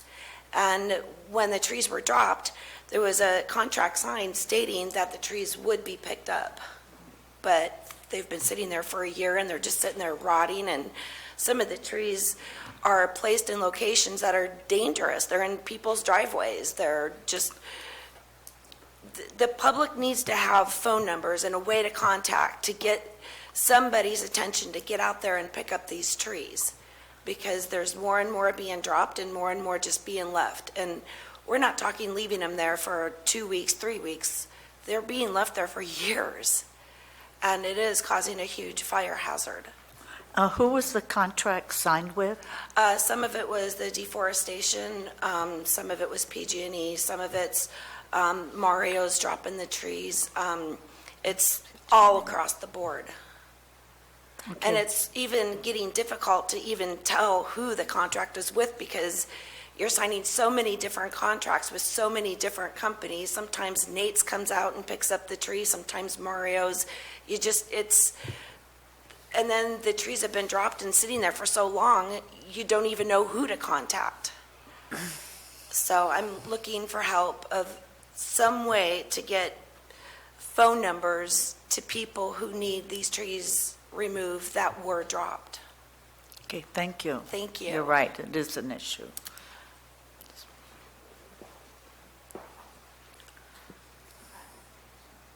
Ann Hill, I live on Jesus Maria Road. Good presentation. On the corner of Whiskey Slide and Jesus Maria, there is BLM land. It's 600 and whatever acres. My property is there. My property is fairly flat. Then there's a mountain. And then there's my pond, and then there's a BLM pond. Each of these two ponds are between a half acre and 3/4 acre. My pond is approximately 40 feet deep at the deep end. This mountain that's on BLM was covered in trees. Now there is not a single tree, not one. I'm talking zero, nada, none trees. But what's happened in the last 4 years, as we've had rain, all the dirt, the silt, the everything coming down the mountain is coming down what used to be a waterway that went into my pond, and then my pond fills the second pond. Got that? The silt and all that came down, there used to be a road with a culvert. It's still there, but it's between 6 and 8 feet under mud, sludge, dirt at this point. There are dead trees all over the BLM. We've had to clean up some because they fall on our fence, so we've had to clean up our fence line. The CC trees that were along the road at the second pond, that's the one closest to Watermelon Point, they were CC marked. They finally brought the convicts in and cut them down, and they cut them down at the bottom and they fell. They are now filled into the second pond. It is a big disaster, and it looks horrible, and it is a fire hazard. The trees from the mountainside have come down into the second pond. So they have come down the mountain on that side, and these on the roadside have been pushed in that side. We asked when they were cutting them down, we went down and actually watched when they were going to remove them. Well, all these years later, because they're part of the Butte Fire, they're still there. And one of the guys came by and he says, what a mess. What a mess. And it's not being addressed. So that is my concern, is are these trees that are full-length trees dumped into the pond in a waterway, are they going to be removed? That is what I'd like to know. And my neighbors want to know. We all talk about it. Thank you. Thank you. Any other comments or questions on this item? Well, I will just say that Tuolumne County has kind of been a leader in this, and I didn't hear you say it unless I missed it, but Tuolumne County signed I think they're calling it a Good Neighbor Authority Agreement with the BLM, so that Tuolumne County and its, co-conspirators, I guess, will be able now to go on BLM land and do some cleanup. So I'm sure you've talked to Liz. So do you guys have one yet or no? We do not have a good neighbor agreement at this time. Well, might be worth looking into. And then we worked out some kind of deal, I'm not sure where the grant money came from, where we were able to go in and assist people with their private property. Because, we have a lot of elderly people, and there are people who can't take care of their own land, so they need assistance. So I know they're trying to work in some volunteer crews and get some grant money to go in and be able to assist people, because the punitive approach isn't going to work. So I would just encourage you to look at a couple of those things. Okay, thank you. Mr. Segala. Al Segala, Taxpayer Association. Sometime back, the BLM did not want to be responsible for the trees that were affecting the county right-of-way and expected the county to take care of the problem. And it didn't seem right. It seemed like the BLM should be responsible for its own land. So our association wrote a letter. We were going to write a letter to the president, and we got discouraged from doing that because it was suggested that nobody would read it. So we wrote to the Bureau of Land Management and through our congressman.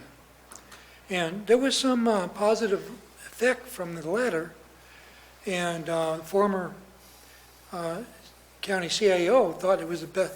It was a great, best thing ever happened in our county, but it didn't bring results. The BLM did not take responsibility for their own property. And so, looking at this now, perhaps we need to look at the fundamentals.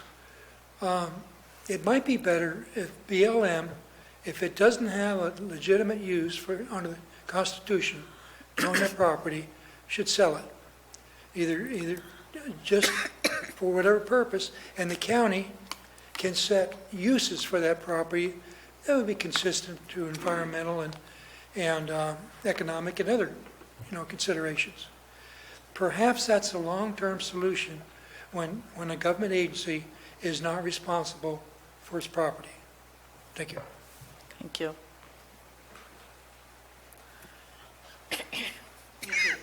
Lori White from Angels Camp. I think you guys are doing a terrific job with this tree situation. We all know that it's been ignored for years and years and years, so I'm really glad that the county is participating in getting something done. And I was real impressed with this presentation. I'm equally surprised that we have all of these unwanted trees lying around the county that nobody wants to claim or do anything with. And I recall when I lived up in Arnold many, many years ago, back in the 80s, BLM actually had a situation where people could go out and they bought a certain area, an acre or whatever it was. I didn't do it, so I don't remember. And they would mark the trees that these people could cut down. They cut them down, they cut them up, and they sold them, because many of us back then, and I'm sure still today, heat their homes with wood. I can recall paying $500 to have a truckload dumped in my driveway so we could cut it up and use it to heat the house. So I'm just wondering why we aren't encouraging some of the people that do that for a living, cut trees. Give them these trees, let them cut them up and sell them for people who need the wood. Wood is very, very expensive. I know there's not a lot of oak up there, and people like to burn oak, but you need cedar and pines to start your fire. So I don't know why BLM is not doing that project anymore, but it sure got rid of a lot of good trees and that needed being cut up. And so maybe we can think about enjoining some of the people that do wood and sell it. Thank you. Any other public comment? I want to bring that, maybe we could just answer some of the questions. Yes, ma'am. So first of all, up on the screen here is the tree mortality website that deals specifically with the tree mortality program. The contact number is in the upper right-hand corner for our forester, Dr. Richard Harris, as well as an email link, and those are available all the time on our website.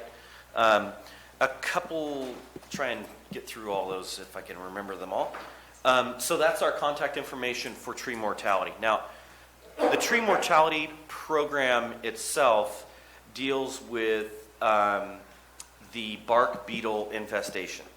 And it deals with that infestation along county right-of-ways. So if it's not within a certain proximity to a county road, that's not a part of the tree mortality program. What I heard in some of the comments is some of the other tree issues that we have going, especially in the upcountry where the Butte Fire burned. Where the Butte Fire burned, there is a separate project that is in its second iteration, the Butte Fire Tree Program.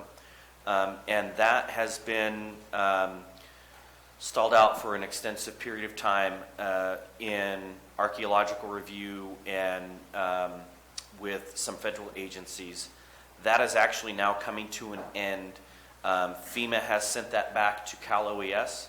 Cal OES is in their final review process, so we will be able to start addressing those Butte Fire trees in what we commonly call phase 2, although it's version 2, but here shortly. So it's on its way back down to our level where we can get some folks out into the field and working on those trees.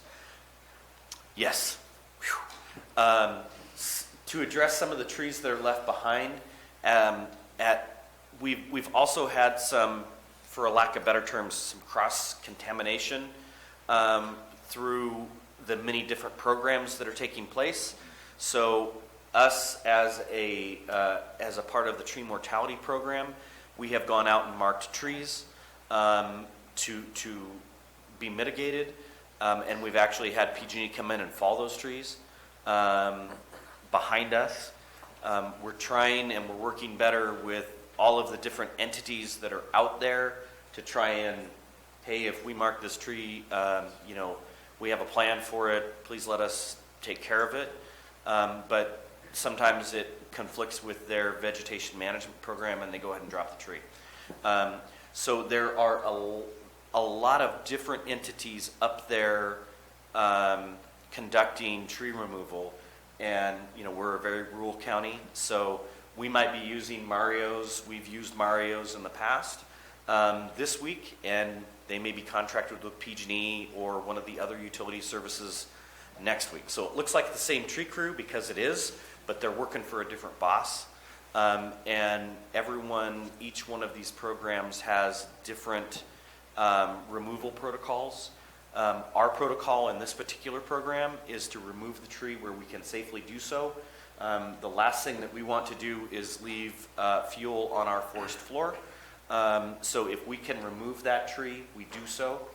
And then we do our best to recycle it through either timber sales if it's available, if it's fit for that, or biofuel.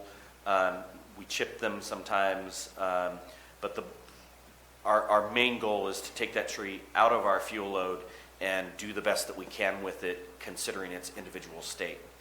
I am aware of other programs that are actually taking some of these trees where people don't want them and cutting them into firewood for the elderly and folks that can't afford to buy firewood.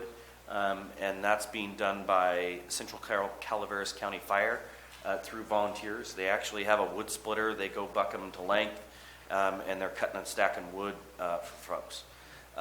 So there's a lot of different projects in play. There's a lot of moving parts moving towards the same goal of getting some containment on the fuel load within our forests here in Calaveras County.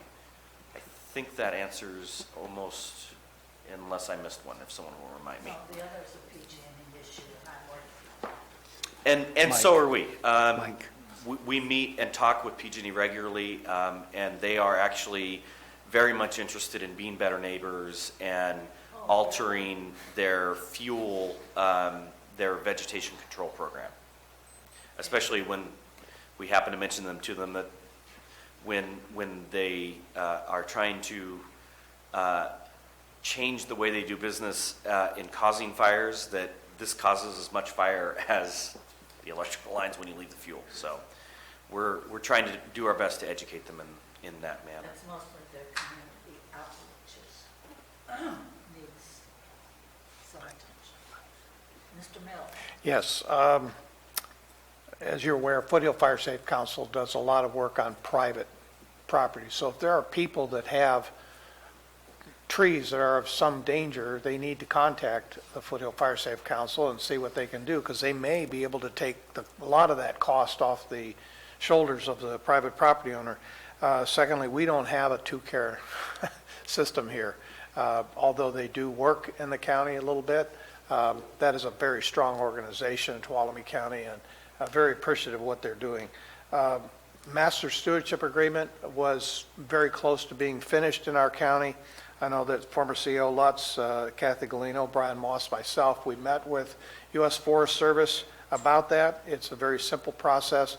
If a good neighbor policy works better, then John, I would suggest that, whatever direction we go, just so we can get that handshake to happen and move things along a little quicker with the federal government. But I'm not against the idea of a good neighbor policy. It's just I was trying to find some way to get some cooperation. There, 26% of our ground right now is federally owned in Calaveras County. We're not the 74% of Tuolumne County, but we still they have a substantial stake here, so we need to be sure that they're a good partner. So, thank you. Yes, sir. Thank you. Oh, how boring. You want to hear me? Okay. I told her a couple times. She doesn't listen. Here.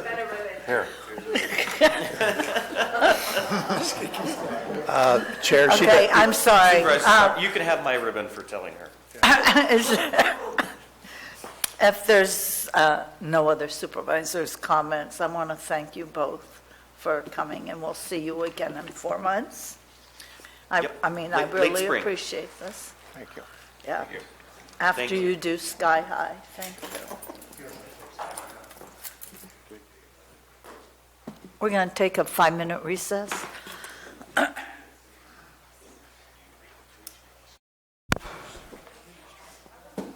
Reconvene the meeting, please.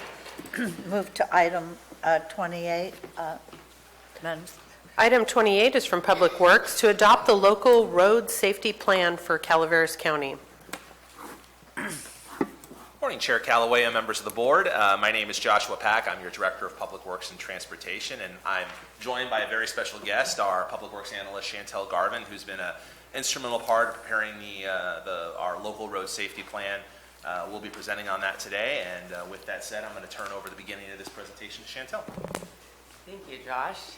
Good morning. I'm really excited to be here today with you guys to share one of the major focus areas in Public Works right now, and that is road safety.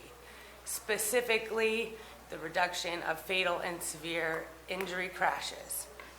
As part of this focus, we've developed a plan, and that's called the Local Road Safety Plan. And the plan really summarizes our goals, our vision, our current efforts, and our future efforts.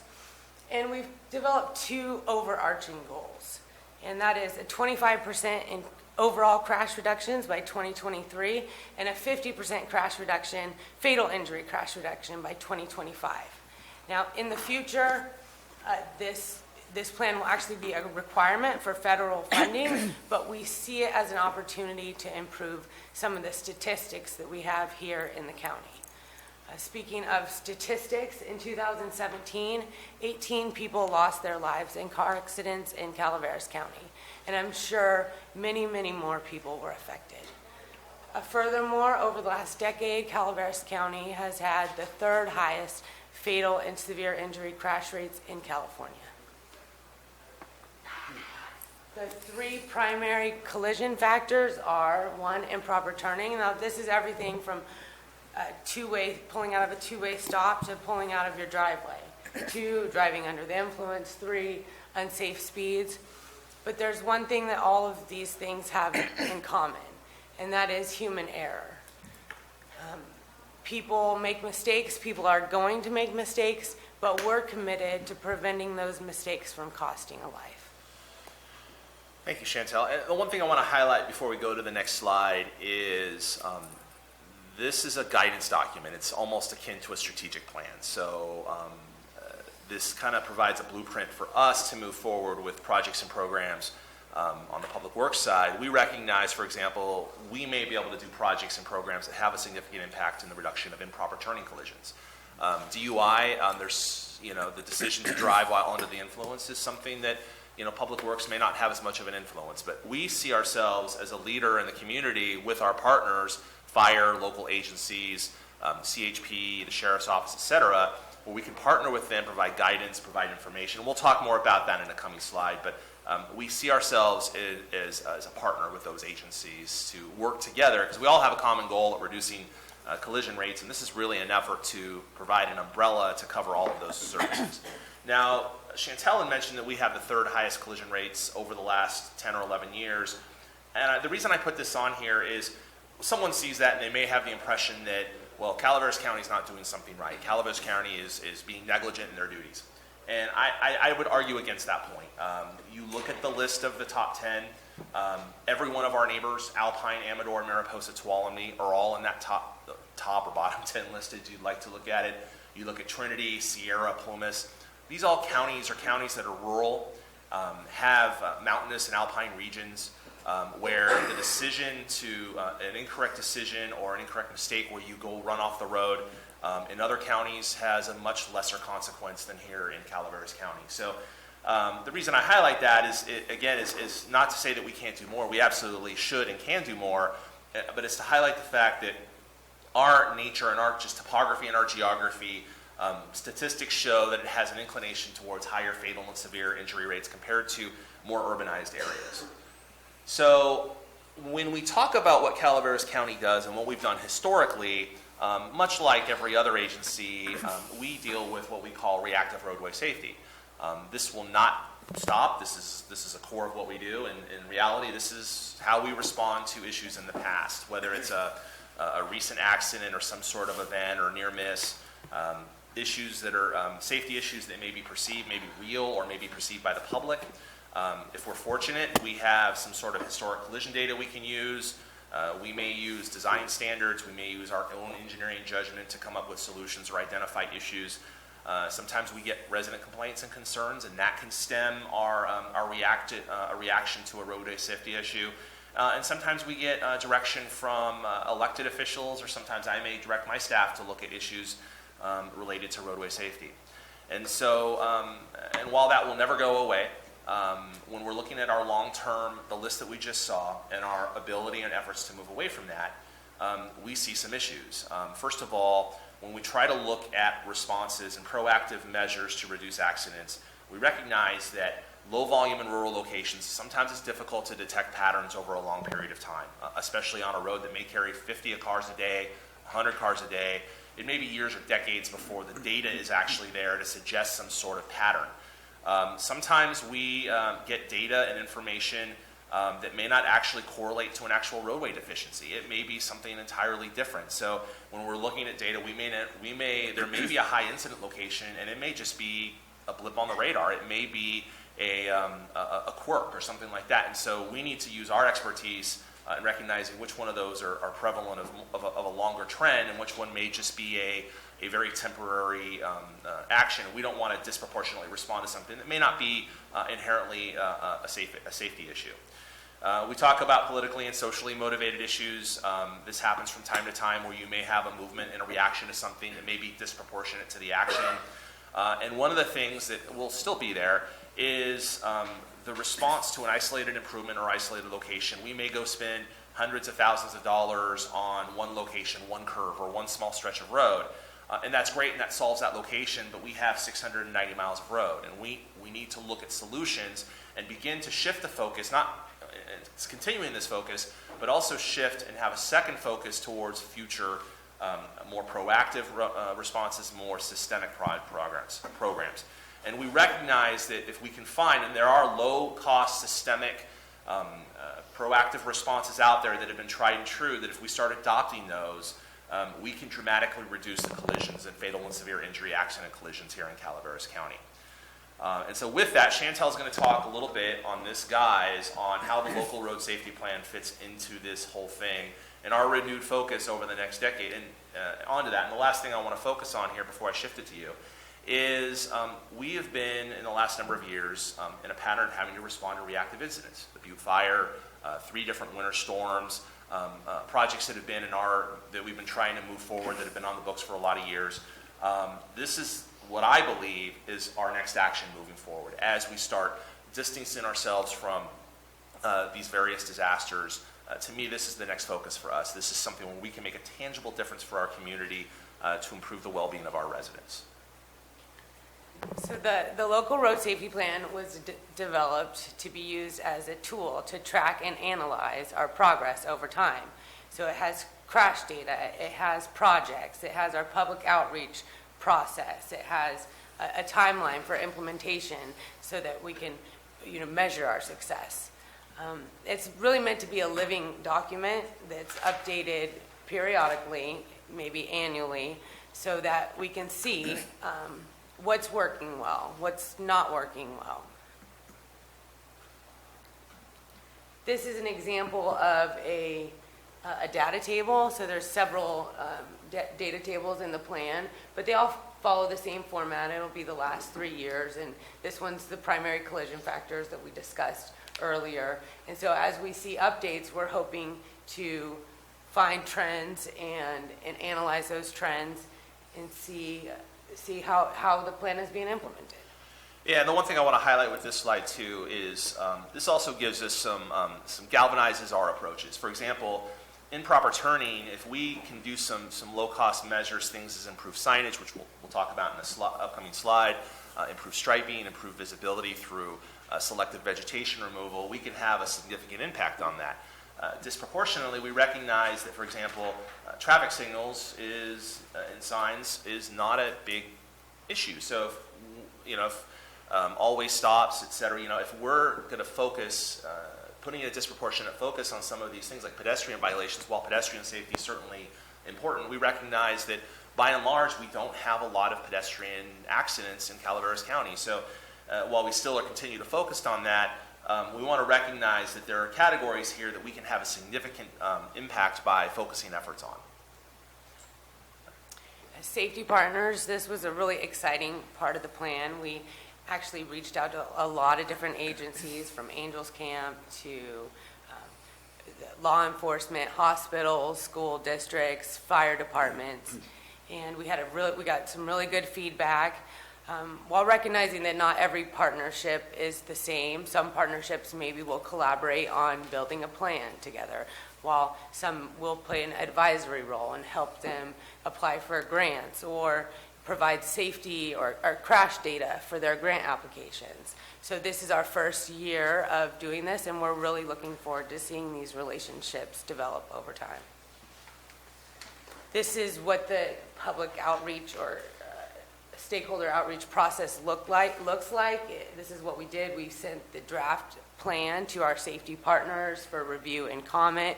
Then we sent also a list of funding opportunities that may be appropriate for them. And we offered our help to assist them if they had any questions with the grants. And it was really exciting this year that we actually, it was only one project, but we got a project. We're teaming up with the City of Angels Camp Fire Department.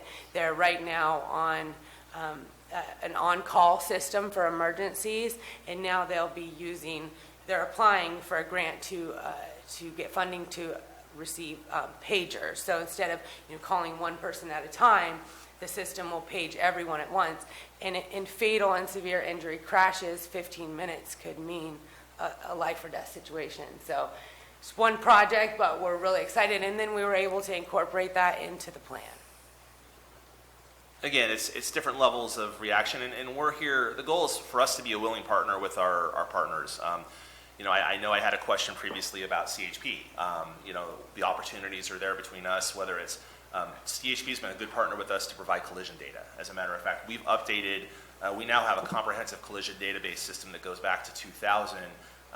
The CHP is partnered with us to give us, each month, giving us up-to-date data. So now our data is far up-to-date beyond the traditional data through what's called the Switter system online, which takes about a year or so. They're usually about 9 months to a year behind. And so we're catching up. We have data now that's newer, that's better, that's fresher, and we can track and respond to trends quicker than relying on data that's a little sooner. So there's a partnership that's benefiting us by that relationship with CHP. And so the last slide here, one of the last slides, is the projects we're implementing. And again, talking about a guidance document, this plays well, and the idea is for projects like the Capital Improvement Program for Public Works, the one you just adopted. These things should have some synergy between the two. Projects we identify in there could be generated by the local road safety plan. Conversely, we're making sure that the projects we deliver meet the guidance and the standards in that program. And making sure, So as far as some of the current projects we're working on, this is just a small list. The annual stripe, and let me preface this, some of these are very unsexy projects. They don't move the needle. Residents see them and go, well, that's not really cool. But we know that despite the fact that they're not the flashiest projects, they have the most profound impact on road safety. Annual striping is a good example. The last few years, we haven't had a robust striping program. We know through experience that, especially in higher elevations, with snowplows and snowplow operators can dramatically affect the lifetime of striping. And so through a more robust annual striping program, we've budgeted $200,000 each year to do most of our roads, that we can, by refreshing striping, residents can make more informed decisions and be more educated on the conditions of the road. We just know, and so I'm really excited about that. First project's going to start this spring. We have a contractor on hand, and this will be an ongoing project each and every year. Edgeline Delineators is a project that we're starting here in the next month or so. It's a federal grant through the Highway Safety Improvement Program.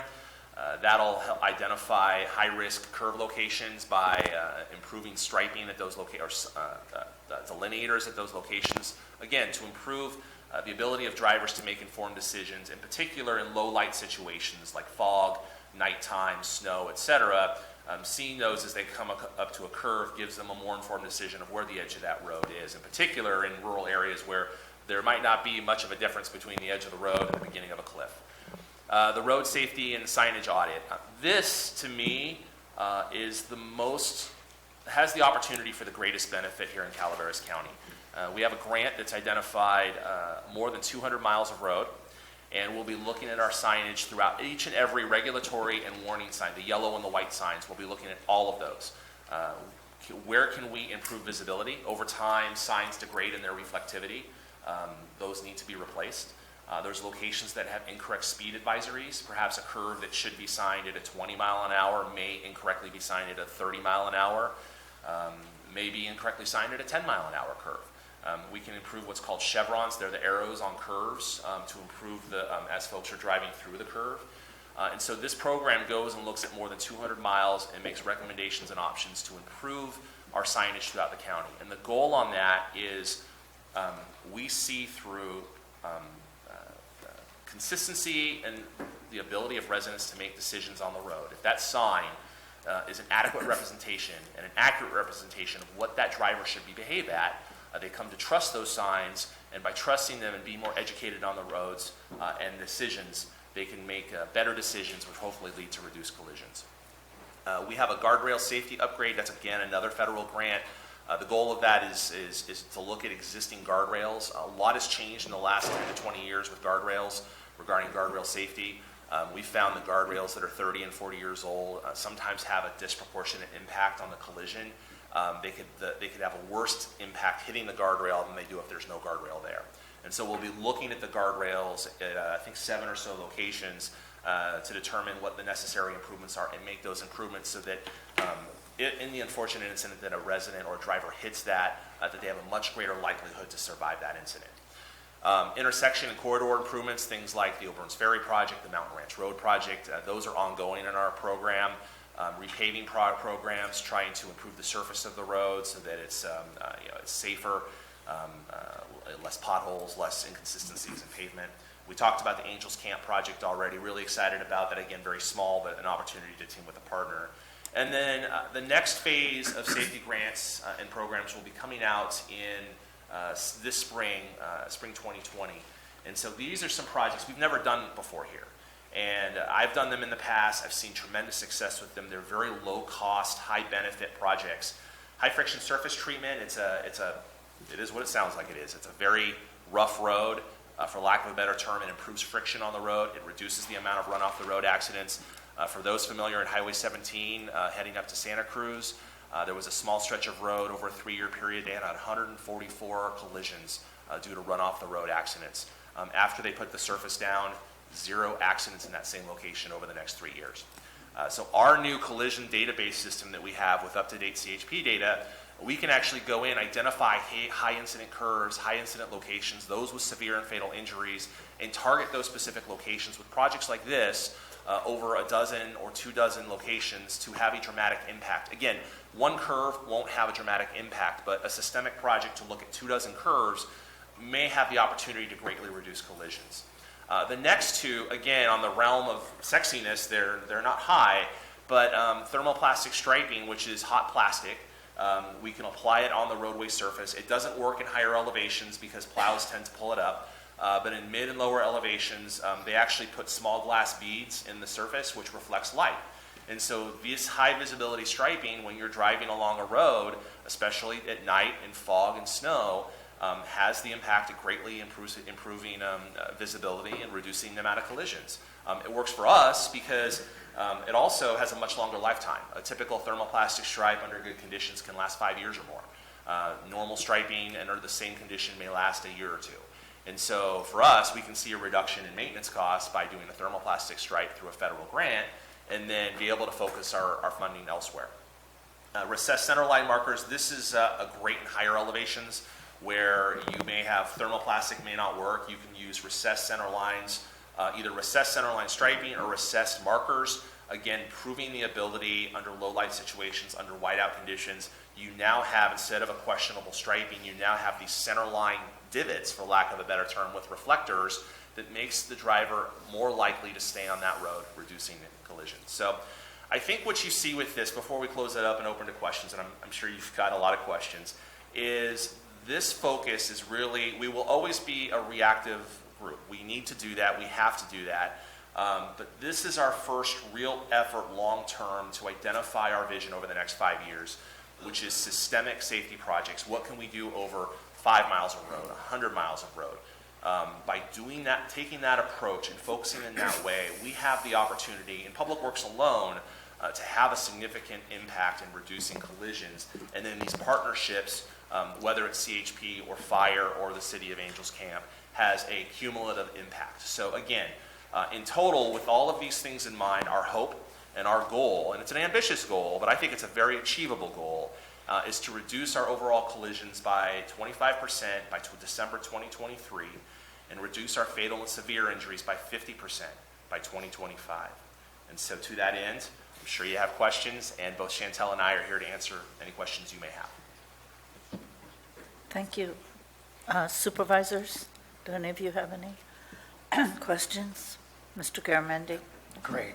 I mean, really, if you could achieve that 50% reduction, I mean, those are our friends and family that are going to be living.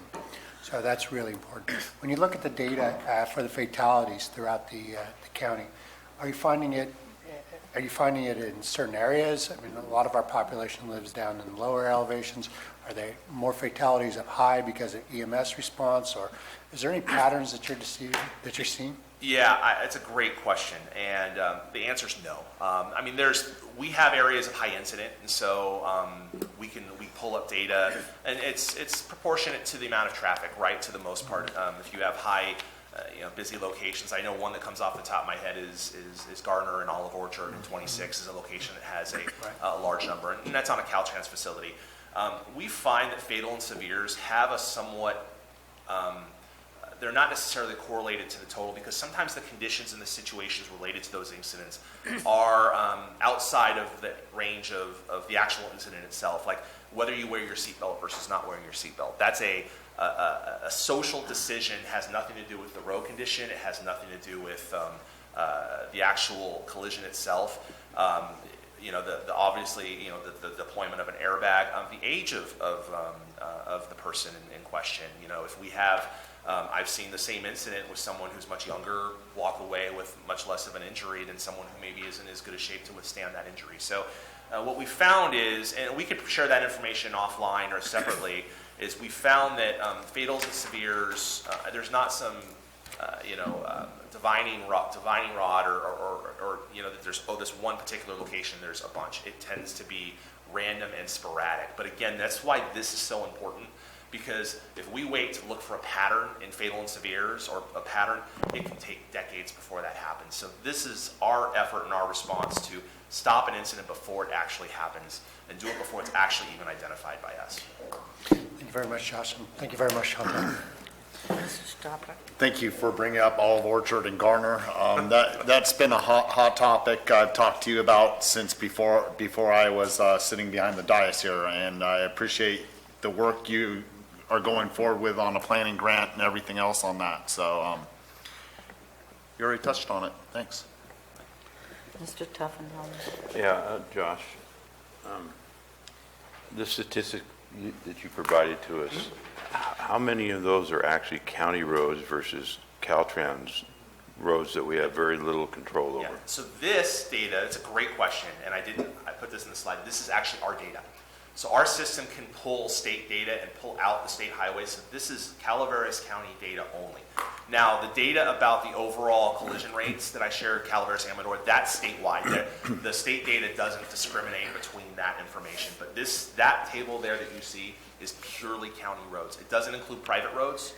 It doesn't include state highways or other facilities. It's only roads that Calaveras County maintains. So that's where we can have the greatest impact, is those accidents right there.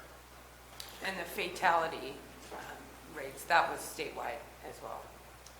The fatality numbers that you had was statewide? Yeah.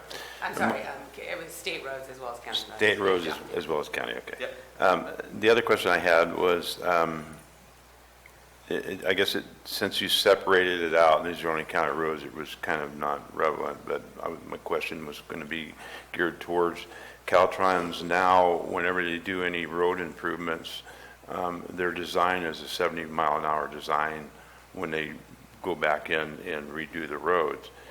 And is there any given statistics on the impact of that?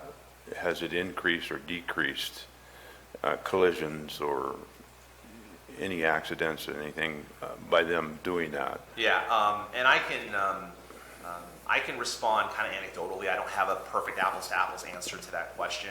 I can say that, and I actually had a slide in here previously, and I pulled it, that shows the collision data over the last 30 to 40 years, and we're seeing, what we saw is between 1980 and about 2009, 2011, this is nationally, and so other agencies doing the same thing, we saw a steady decline. Over the last 10 years or so, we've seen it somewhat flatten out. And so we see, actually in the last couple of years, we've seen it peak upwards just a little bit. Pedestrian collisions have gone up a little bit. Part of that, though, is to the economy.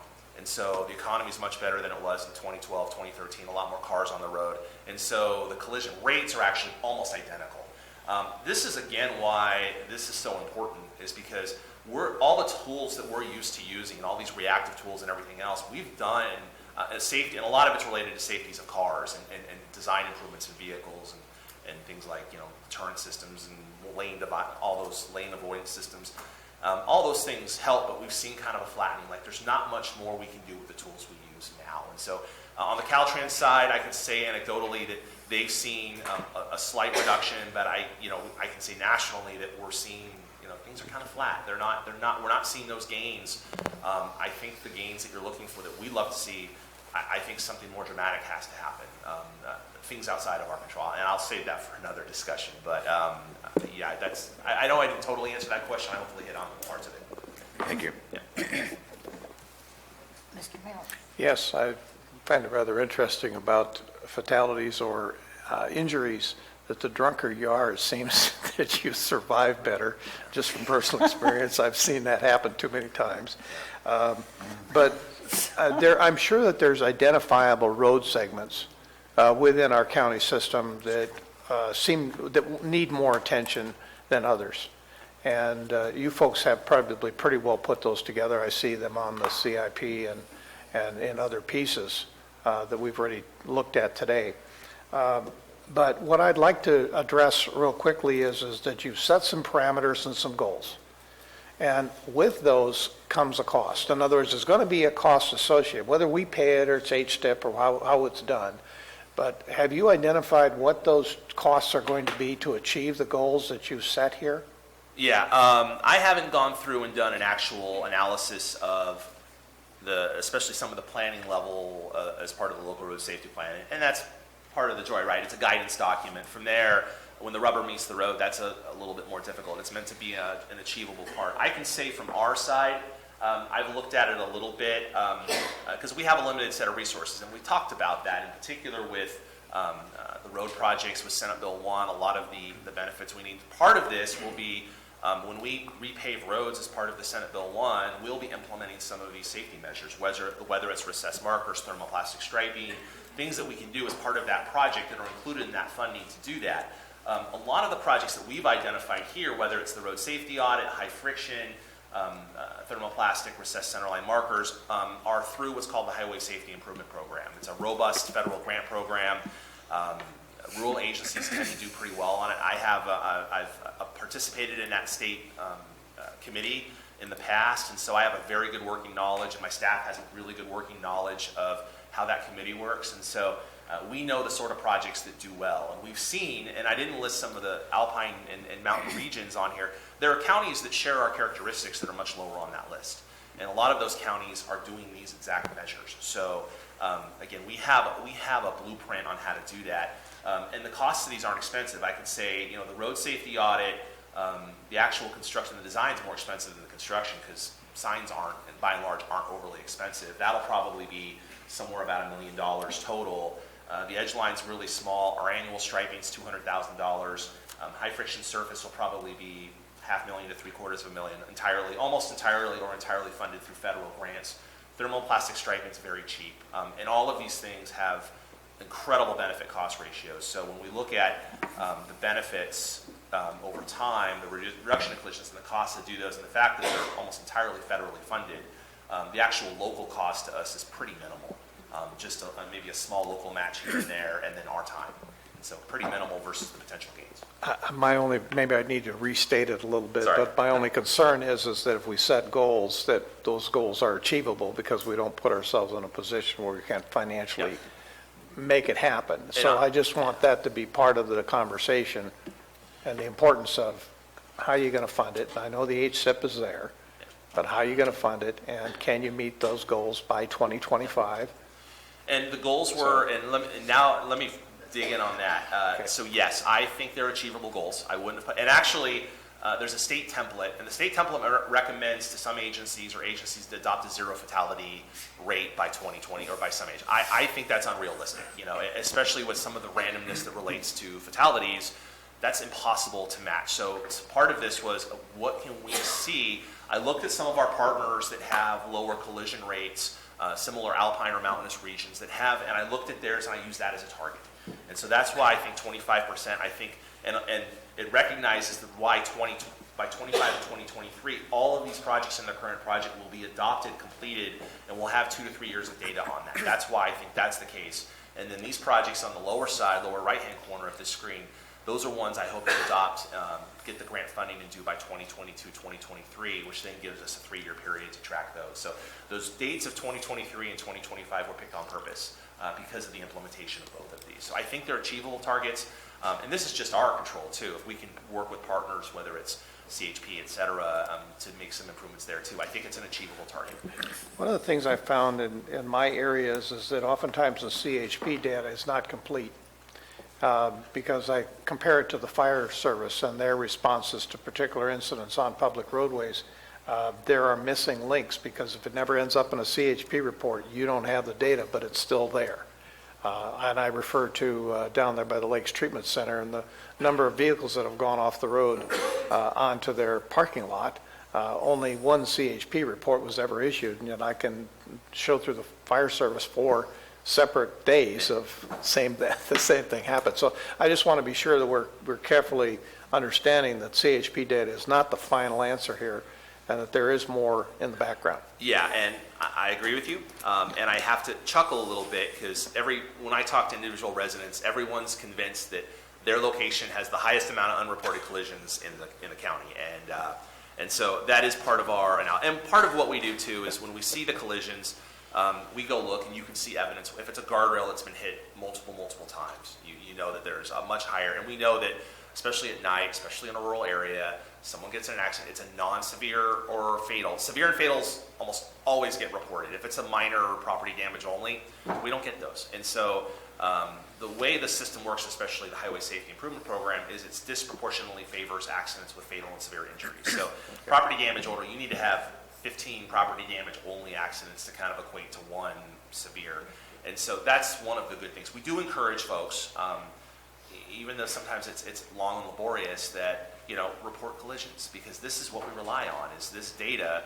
And so if, and people are going to make their decisions. I'm not expecting what I say today is going to change the world, but it's important to recognize that this data is part of our decision-making process. And so, yeah.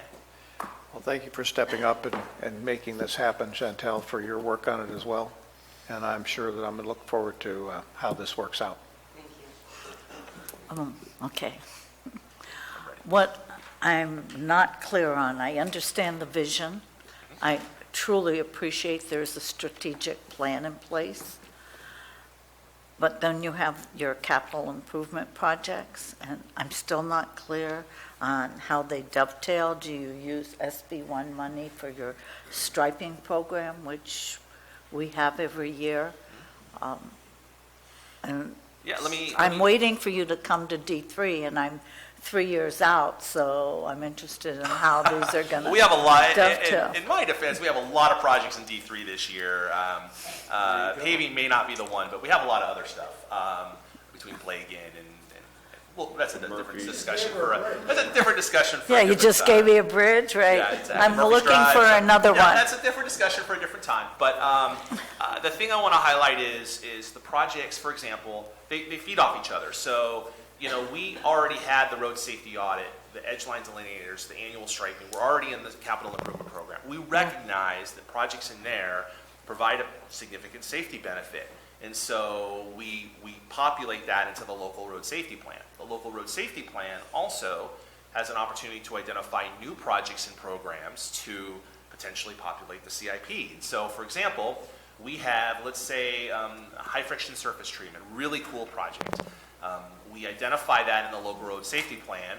This spring, we'll be going for a grant opportunity. If we're successful in receiving that grant, we'll come to the board with the adoption of that grant, and then the next year's capital improvement program will adopt the high friction surface treatment project within the capital improvement program. So they're cousins. They work with each other. They should be synergy.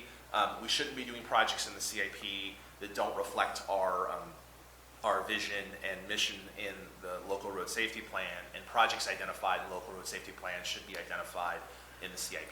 So Okay, they're sister documents. I understand, and I know I talked to you about this. You could have things that meet the vision, that should be a program, or that should be done based on the vision for this. But then you have roads that are in real bad shape, I mean, besides every road in the county. How are you going to marry that? They don't have fatalities, but they're falling apart, and I'm not sure I totally understand. Let me take a stab at that.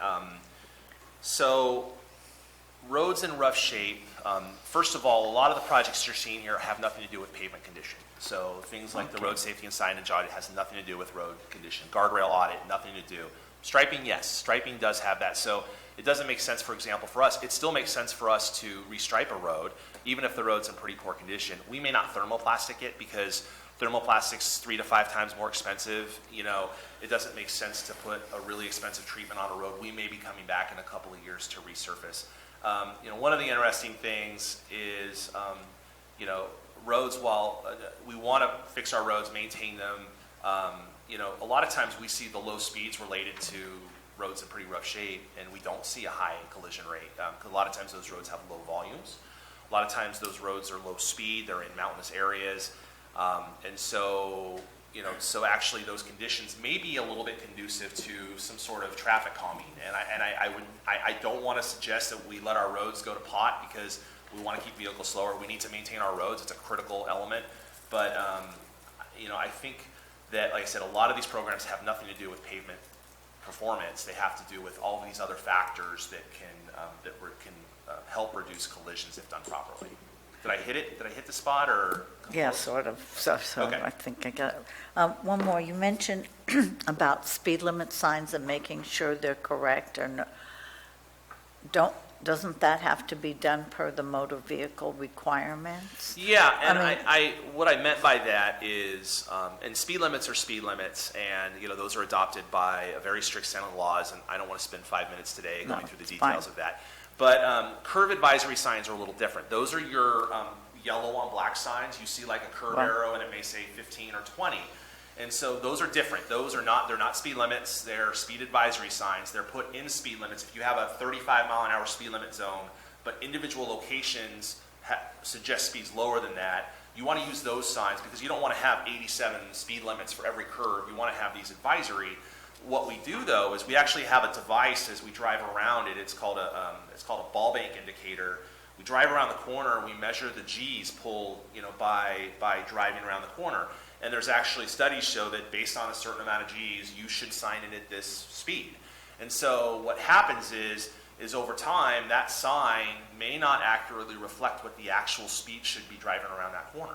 It may be lower, it may be higher. And so if someone sees a sign that says 20 and they know they can drive it at 40, it results in somewhat of a disregard to that sign. So, while we'll be looking at speed limit signs, really what I meant on that comment, my apology for any confusion, is those advisory signs, making sure that those are exactly the way they should be, appropriate for the curve in which they're approaching. So does your department or the board have the authority to change that?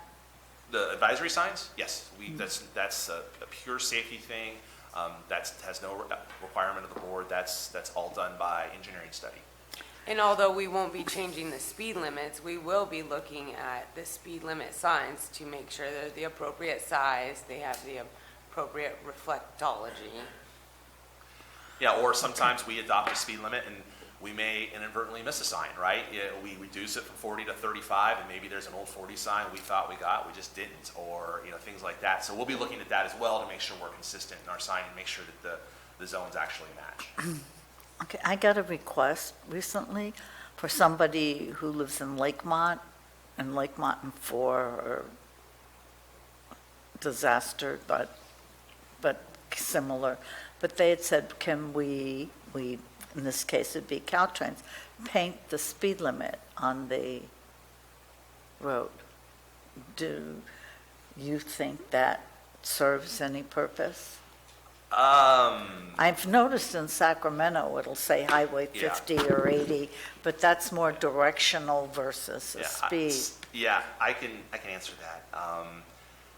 So statistically show that it doesn't help. Drivers, and I'm happy if folks don't agree with me because this goes counterintuitive with what public perception is. If you don't agree with me, go Google it, go read stuff. If you find different information, share it with me. Statistics show that drivers drive the condition of which the roads in which present themselves. About 85% or so drive at conditions at or below what is considered safe. Signage, additional signage, incorrect signage, artificially low signage has no tangible impact on the overspeed. Now that doesn't mean 1 or 2 vehicles may slow down when they see it, but on average, it has no impact, whether it's a paint on the road, whether it's a sign. That's why, and again, I'm starting to get into territory I didn't want to cover here, that's why the rules are so specific on how we establish speed limits, because we know that setting speed limits artificially low can actually lead to an increase in collision rates because you get this gap between what driver conditions are and what we're telling them to drive. And we see statistically that if we establish speed limits at or what the conditions in which the drivers drive, might not be the slowest speed, but we see statewide, nationally, throughout the world, that we actually reduce collision rates by doing it in that manner. And that's why the rules are so specific, because it can be tough when a resident comes up and asks you to lower a speed and they have 1,000 good reasons. And you know statistically that if you do that, it's actually a disservice to them. So a long answer to a short question, but in reality, those things they look good on the public and the public likes them, but as far as actual speeds, they have no impact. Thank you. Are there any public comments on this presentation? Age before beauty.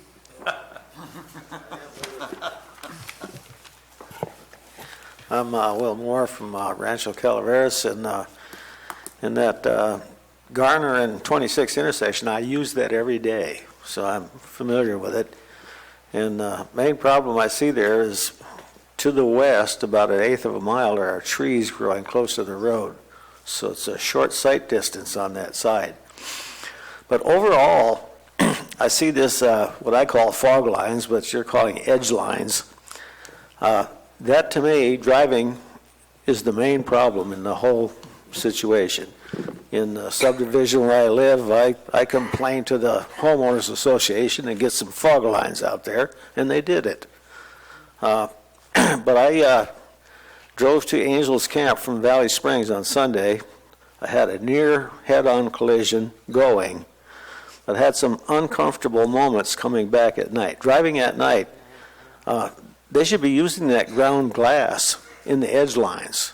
I mean, driving at night in these mountain roads, the edge lines are more important than the center lines, and they seem to be overlooked a lot. Anyhow, my complaint.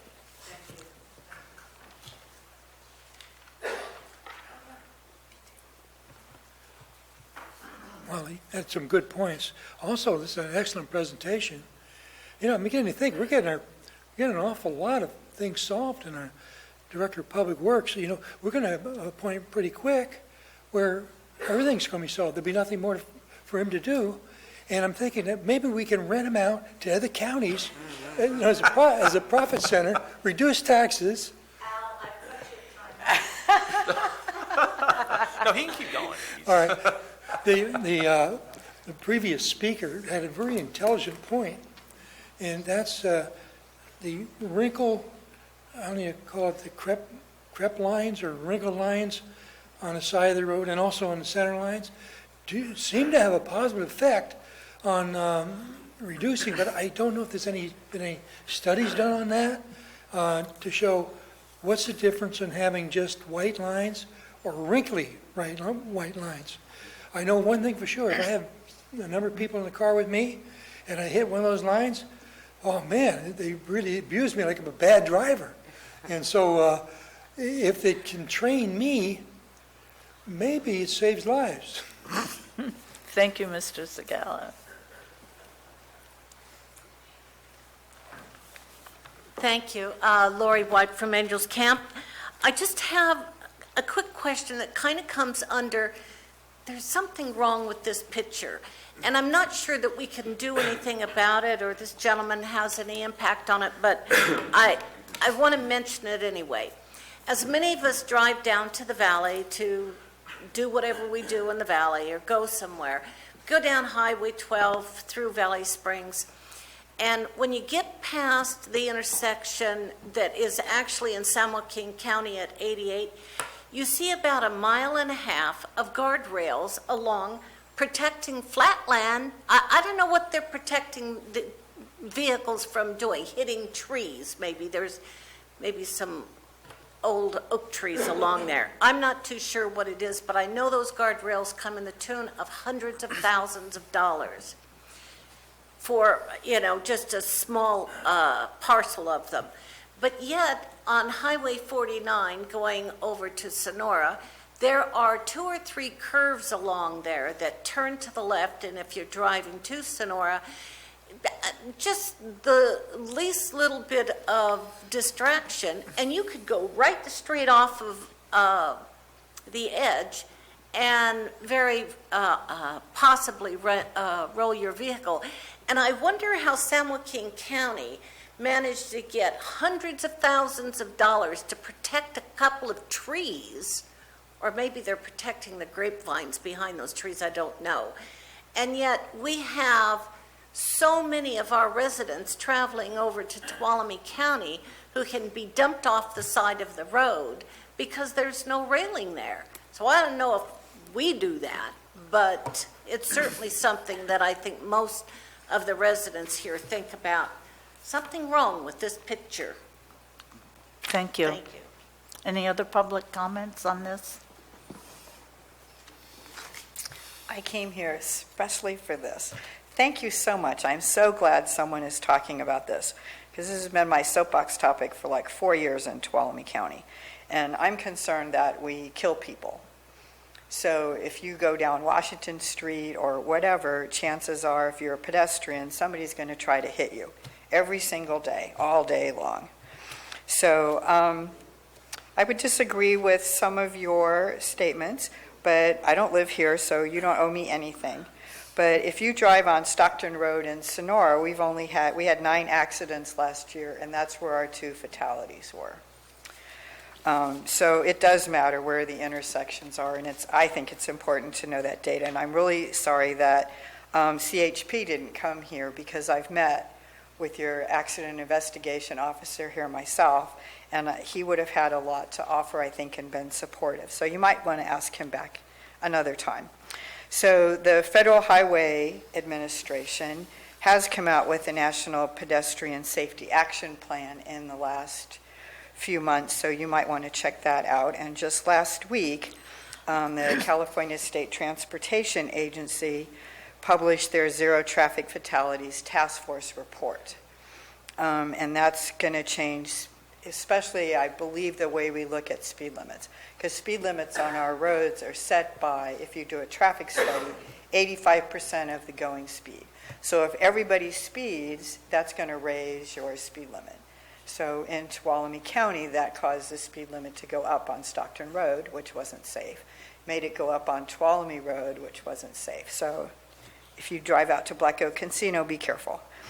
So that'll, I think, really seriously take away the 85% formula for setting the speed limit, and will allow local agencies to determine their own speed limit, because speeds do matter and they do kill. So the statistics are that if you're, I think it's 20 miles an hour, 90% will survive, 10% will be fatal. If you're driving 30 miles an hour, it'll be like 60% will survive, 40% will be fatal. If you're driving 40 miles an hour, 80% will be fatal. So speed matters. So what the task force and the Vision Zero programs are looking at is that drivers are going to make mistakes.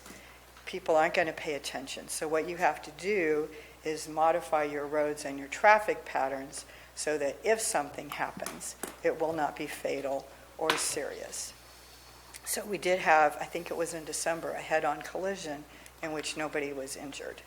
But there was another collision in which there were some fatalities. Thank you. Can I just give you one more piece of information? No, sorry. Okay.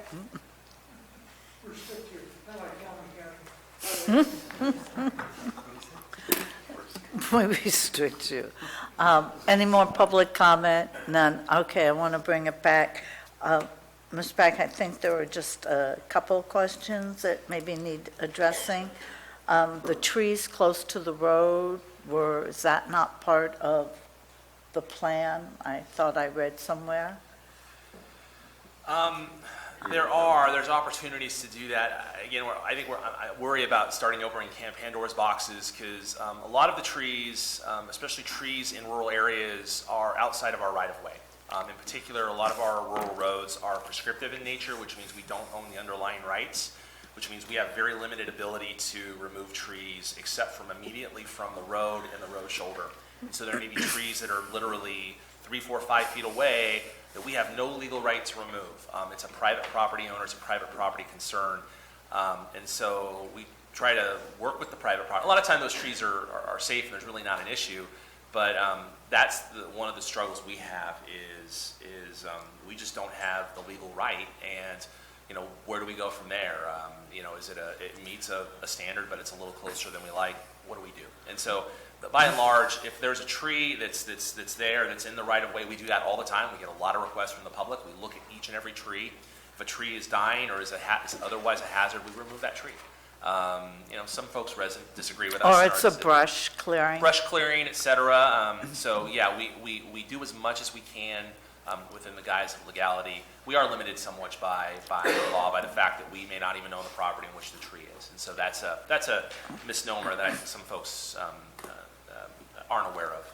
Okay. Lori talked about the roads going over to Tuolumne. Those are all Caltrans roads? Yes, those are Caltrans roads, so go ahead. So any questions or concerns she has, be to contact Caltrans. They have a maintenance request on their website, like we do. So you could contact them. And the last was from the woman from Tuolumne.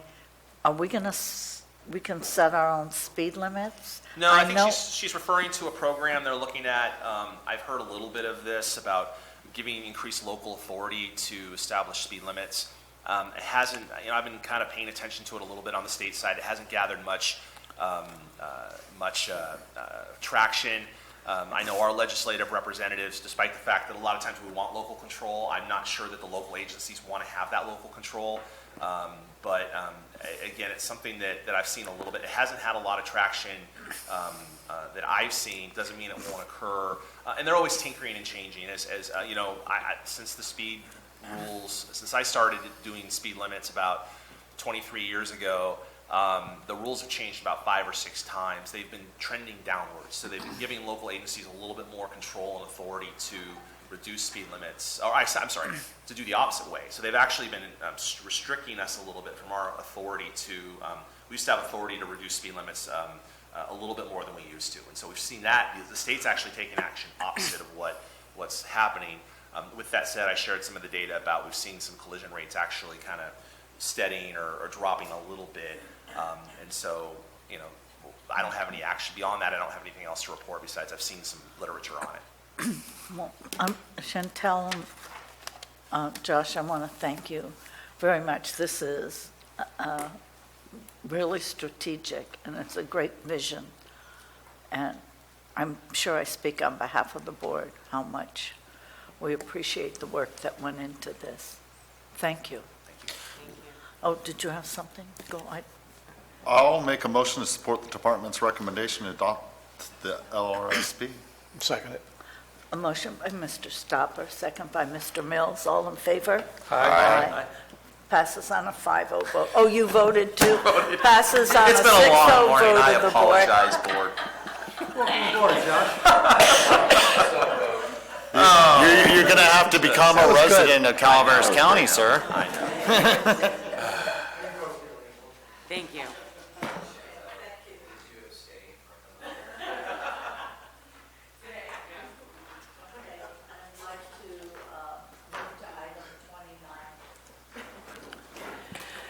Item 29 is from Human Resources to adopt a resolution authorizing the new licensed psychiatric technician 1-2 classification effective at board adoption. Good afternoon, Madam Chair, members of the board. What I have before you today is a new classification of psychiatric technician series, and the justification for this position is it will relieve the struggle of the department, especially the nursing staff. As you know, nurses have become the unicorns of their profession. We have a hard time recruiting nurses. When we do get them in, they're recruited away from us by the hospitals, one right across the street from us. And so this classification will allow us to be able to better manage the medication management services of mental health, because the licensed psychiatric technician will be able to assist in those services and then allow the nursing staff to handle the higher skilled duties that they need to be performing. Now, we are not asking for an FTE. We would like to recruit for this position and then underfill an existing position that they have open. What does under-recruit mean? And well, we want to underfill. We want to recruit for the position and then underfill an existing vacant position that they have. Okay, thank you. So that's how you're able to say that there will be no impact to the general fund, as you're underfilling a position while raising the salary on the other? So we are underfilling the psychiatric technician is actually a lower hourly rate than the nurse, and so there would not be an impact to their budget. Okay. Judy, thank you very much. I worked with psych techs a number of years ago. What exactly are we going to use the psych tech for? How did that work? Is this in the Department of Public Health? Is it one of our public health nurses or positions, or how? This isn't within mental health. Okay. And so they will help with the medication management duties, which is within their license. Right. And so that the nurse can fulfill higher skilled duties within the department. So this is something that they reached out to, so Health and Human Services reached out to their counterparts to see how they are managing the difficult recruitment of nurses and how they are being successful in these areas, and this is one of them. And so most of the counties do have this position within the department. So are we going to be eliminating that position in the next budget? So if we are successful in the recruitment and we can get this position filled, yes. Okay. Any comments or questions from the public on this? Bring it back to the board. Do I have a motion? I move this item, Mr. Chair. Madam Chair. Second. Mr. Chair. Okay.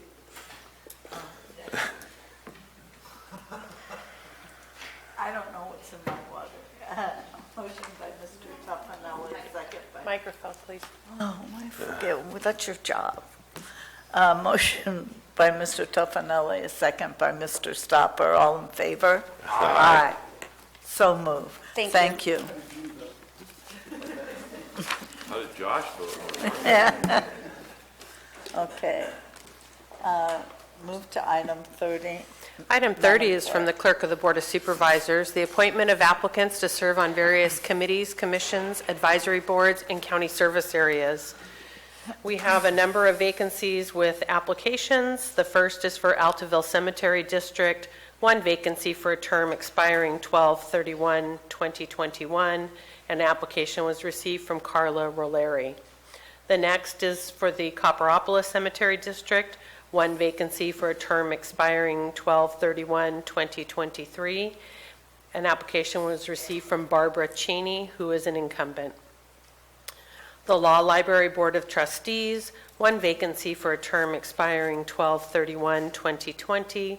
An application was received from Steve Salente, who is an incumbent. For the Resource Conservation District, one vacancy for a term expiring 12/31/2022. An application was received from Brady Dubois. On the Solid Waste Task Force, one vacancy for a term expiring 12/31/2023. An application was received from Sherry Roosh, who is an incumbent. The West Point Cemetery District, one vacancy for a term expiring 12/31/2023. An application was received from Judith Garcia, who is an incumbent. Okay, does supervisors have any comment they want to make on any of these? Does the public have any comment they want to make on any of these? I'll bring it back to the board. Madam Chair, so moved. Second. Motion by Supervisor Stopper, second by Mr. Supervisor Tuffanelli. All in favor? Aye. Passes on a 5-0 vote of the board. Thank you. Thank you. Okay, I want to move to item 30. Any board? Oh, excuse me. We just did it. I meant, excuse me. Any supervisor announcements on anything you'd like to address? Okay, I have a CSAC meeting this week, and tomorrow I am meeting with some people from Murphy's Creek Theater. As you might know or not know, that's owned by the county. They want to put in a trailer. I said not. So we're going to discuss what their options are tomorrow. Okay. Oh, and then Saturday, it's President's Weekend. If anyone would like to come and do some wine tasting, we welcome you to Murphy's. Well, you know, that little town just up from Vallecito. And there's a fundraiser Saturday night from Murphy's Senior Center. Okay. If none of the other supervisors have comments, Mr. Alt? Council? Madam Clerk? Okay, this meeting stands adjourned. Thank you.